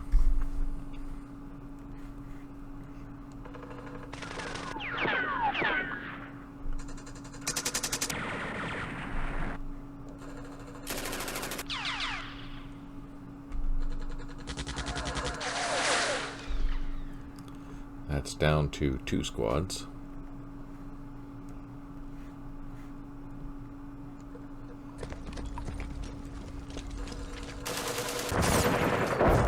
Oh, that was a good hit. Let's advance into this hex.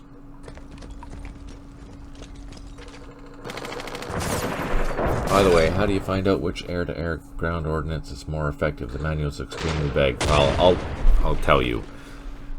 Guns are least effective. Rockets are second most effective. Bombs are effective.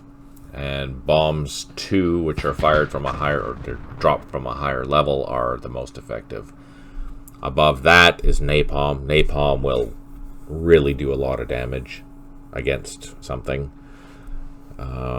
Eventually there will be guided munitions as well, and in the far future, probably tactical nukes, and those tactical nukes will be obviously the most effective thing that we have.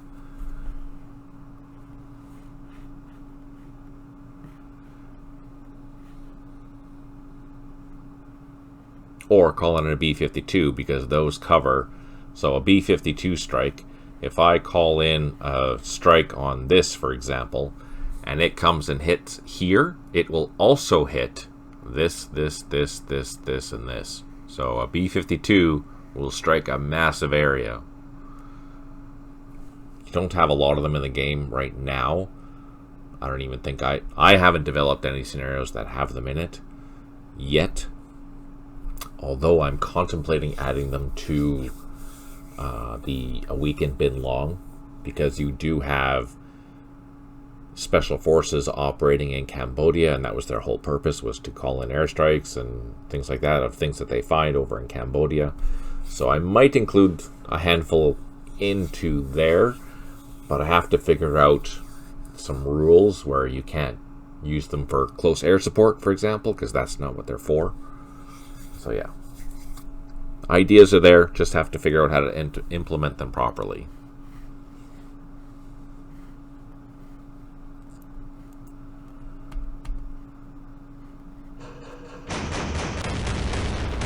Freaking anti-aircraft gun in a bunker.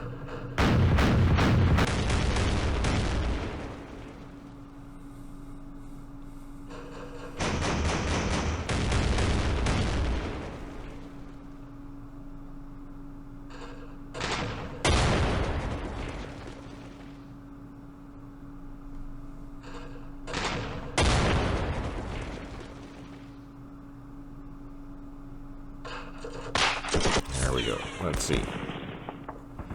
Disrupted and reduced, of course.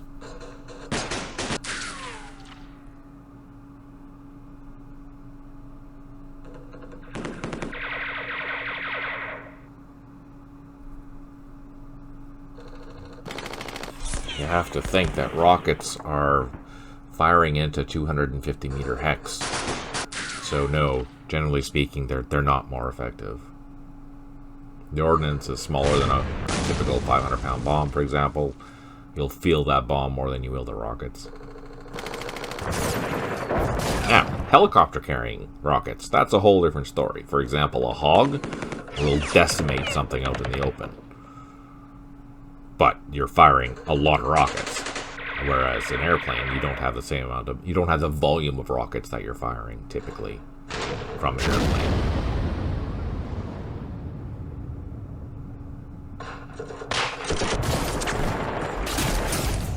Taking losses left, right, and center.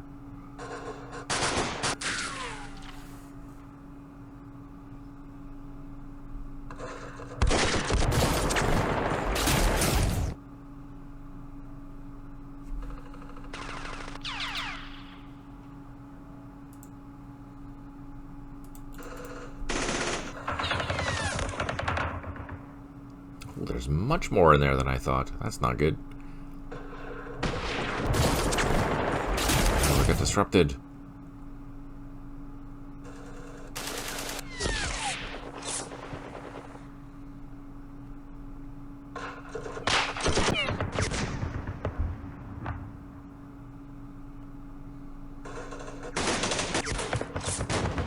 Oh, look at that. That's a cool carrier.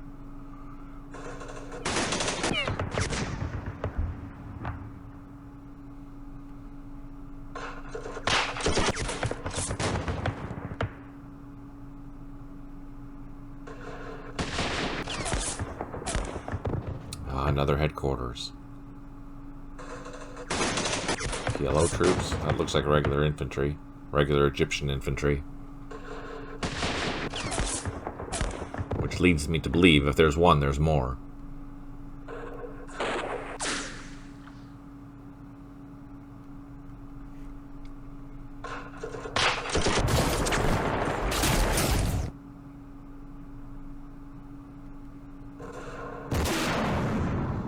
Recoilless rifle. Frickin' thing. This one.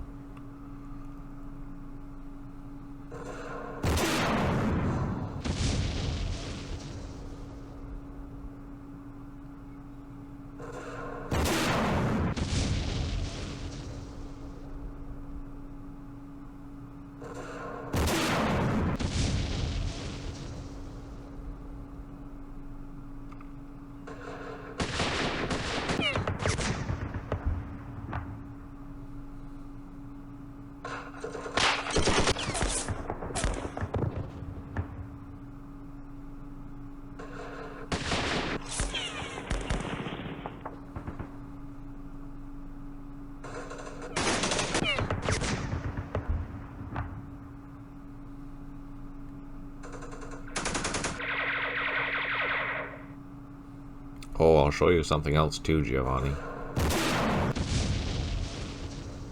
As soon as we're done here. In regards to airstrikes.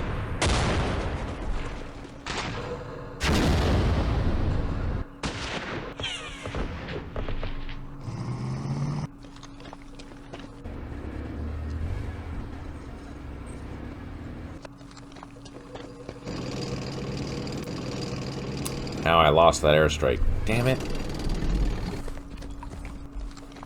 So obviously these scenarios haven't been scripted, so you can see the legacy AI doing its normal thing, and that's going for the objectives when they're captured, because that's just how it works. Anyways, 3 airstrikes are remaining. We have 9 units out of 12 that have recovered morale. 1 headquarter unable to provide supply. 8 units low on ammo. Here comes that airstrike that completely missed. Gosh darn it.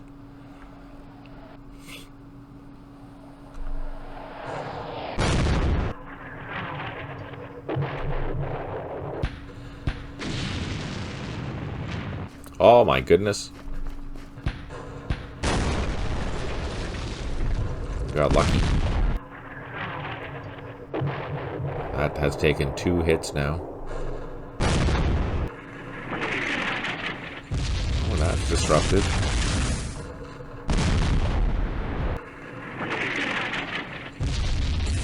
No joy. That's probably a bunker. Or too far away to be really effective.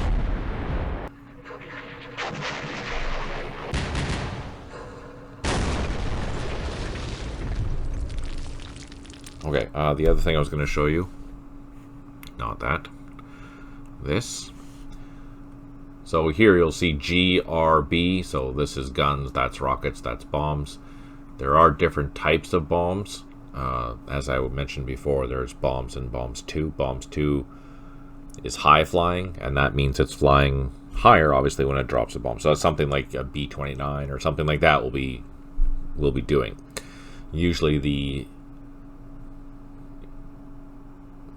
depending on the aircraft, the higher the plane is flying, the more powerful the bombs will be. Typically, it's going to drop a heavier payload, typically. But one most important thing to keep an eye out for these things is multi-strike. So that will mean that you can call this plane in, it'll have bombs on it, and you might have an X amount of air power, but if you call this one in, it means it'll come back into the pool one more time. So if you like using this plane, for whatever reason, it has the strength that you like, it'll come in twice if it's a multi-strike aircraft. Not all airplanes are multi-strike, but because all these, for example, I think if this was armed with napalm, it wouldn't be multi-strike. It would only be a single strike. But because they're rockets, it's assuming that the plane will come in, do a run, then you can call it in again. Same with the bombs. It has enough of a bomb load that you can call it in twice. So it'll come back into the pool. So even though I only have 3 air power, I can call in any of these aircraft if I want, and theoretically, they'll come back into the pool. The air power in these scenarios is set, so it's only going to be X amount of air power. Typically, it would be, for example, since this is a legacy scenario, it has 6 air power in total, whereas because there's 6 planes, even though you can have 12 airstrikes. So yeah, if it doesn't say multi-strike, it won't come back into the pool, just as an FYI. And just because you have 2 airstrikes with something doesn't mean your air power increases. Usually for the scenarios that I've done in Vietnam, you have X amount of air power, you have a pool of aircraft that you can use. Some of them will come in once, some of them will come in twice. It's totally up to you. I've recently, now if you remember correctly, just a moment ago, at this location, where is it? Here, this airstrike came in. Now, there's an AI setting which will help determine where that airstrike comes in. And right now, I think the default with the current system is that basically if you target a hex, it's going to hit that hex with very minimal amount of looking around for a target.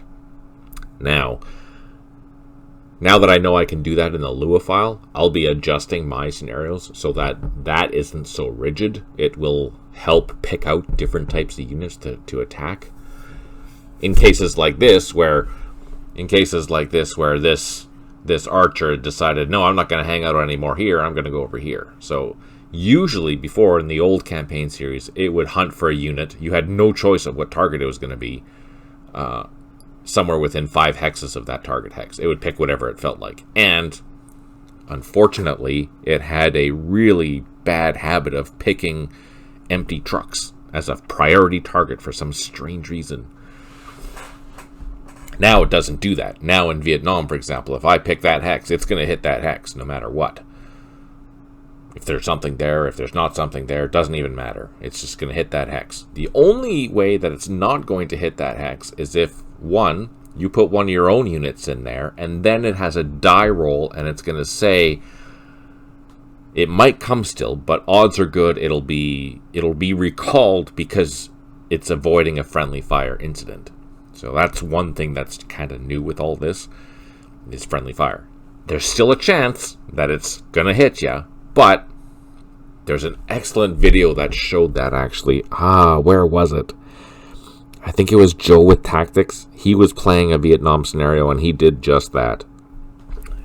Crazy shit. It was fantastic. Anyways, so yeah, blue on blue is possible. But if you want to recall an airstrike, that's one way of doing it, by moving one of your own your units into there. I'm going to block this guy. There we go. There you go. So learning new things. That's why I like doing these streams, is to help teach you the stuff that is so different than before.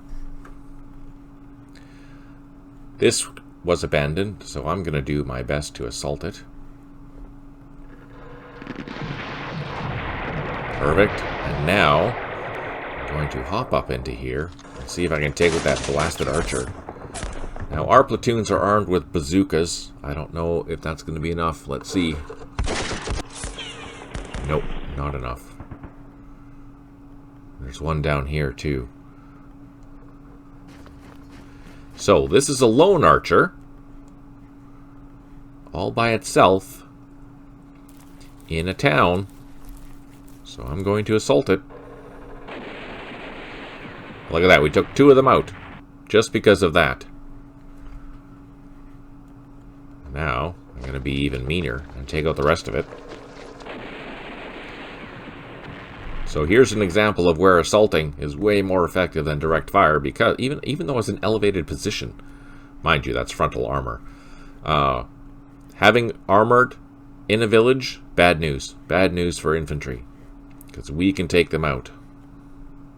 These guys, on the other hand, are not very happy. I'm going to let them take that point, and we'll go after it after. Let's see. Oh.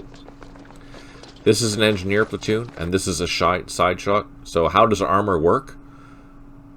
If you have that option on, which I think I do. Where is it? Vehicular facing effects. That means that this direction, and this direction are frontal armor on this unit. Here, I'll use my Sherman because we're used to that. So the frontal armor is this, and this. The side armor is any shots from here or here, and then rear armor is here. So just a reminder, front, side, rear.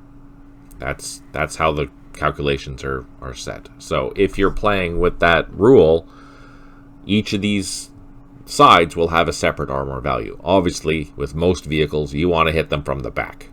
Or if you can't, then at least the side. But if you're hitting them anywhere in this frontal arc, you're hitting the frontal armor, and it's going to be rough. Fair warning.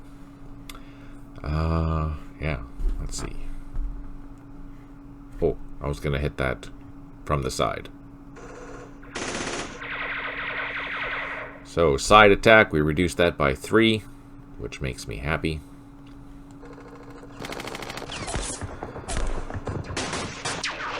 That's not a new rule. That's an old rule.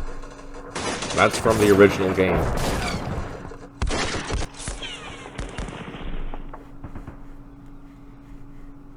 You just have way more units now. Thousands of them. Thousands and thousands of them. Oh, score. That's what we like. Let's get up there. I'm going to move this up here so we have line of sight to this. So there's an engineer, armored infantry, so that's probably just a carrier section and a mortar. Let's hit the engineer. No joy.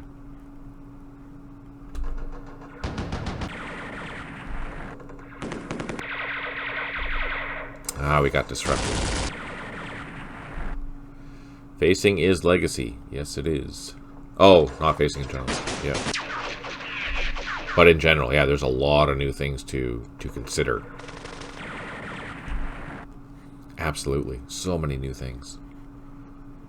I'm going to try and assault. I'll probably take casualties because neither of these are disrupted. So as they took a casualty, but we also took a casualty. Our engineer took a casualty. That's not good. Here, on the other hand, this is the carrier section, which is kind of peanuts.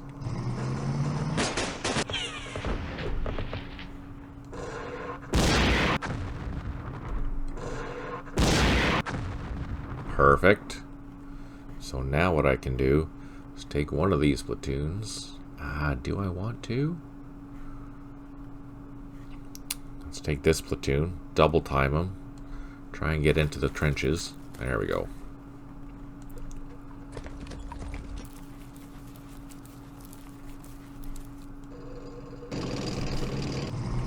So this is isolated now, which means it'll be firing at 70% effectiveness eventually, but I'm not even going to worry about that right now. I'm just going to try doing some assaults. That's a carrier section. I don't care about that.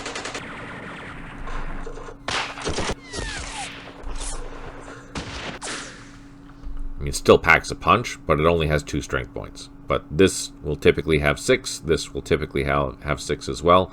That's an engineer. That's a regular rifle platoon. Alright, so that being said, I'm going to take all my goodies, and we are going to assault. What has the better assault? The infantry has the better assault, so let's do that. Bada boom. That is how you do it.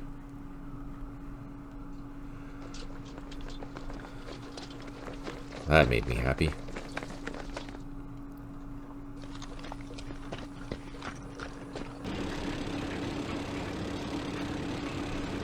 Can we load? Yay!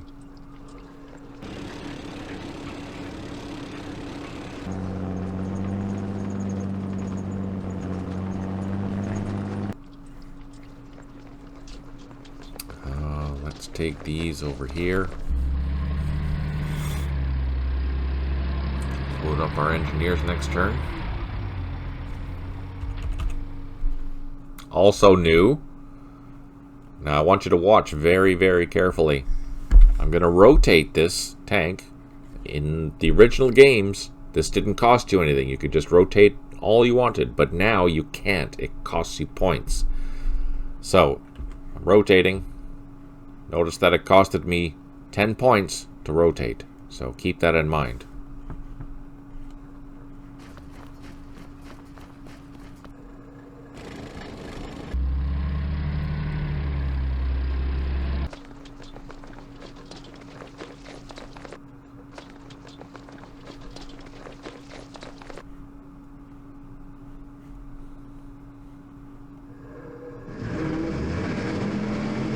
I still have a company here in reserve, but we don't need it quite yet.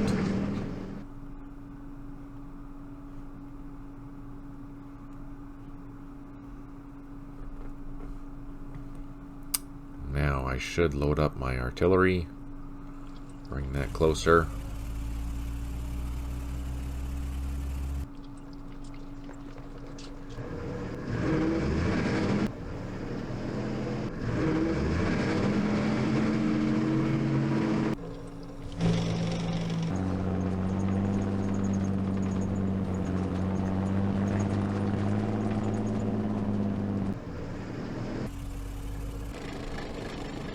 Alright.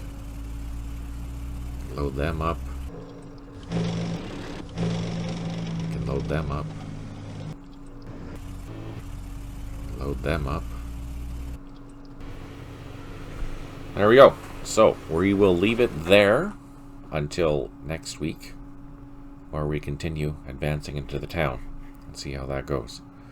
Thank you so much for tuning in. I really appreciate it. If you are watching this on YouTube later, thank you so much for sticking this far. That's awesome. Please consider giving it a like and subscribe. I do stream twice a week on Wednesday nights and Sunday mornings, Pacific. Really appreciate you tuning in, and the interaction is fun, so thanks for doing that, Tim and Giovanni. That was awesome.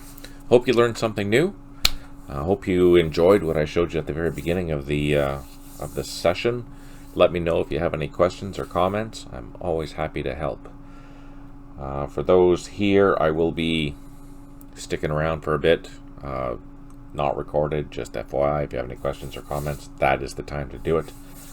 But yeah, thanks again for watching. Happy thoughts. And on that note, take care, smile always, and talk to you soon.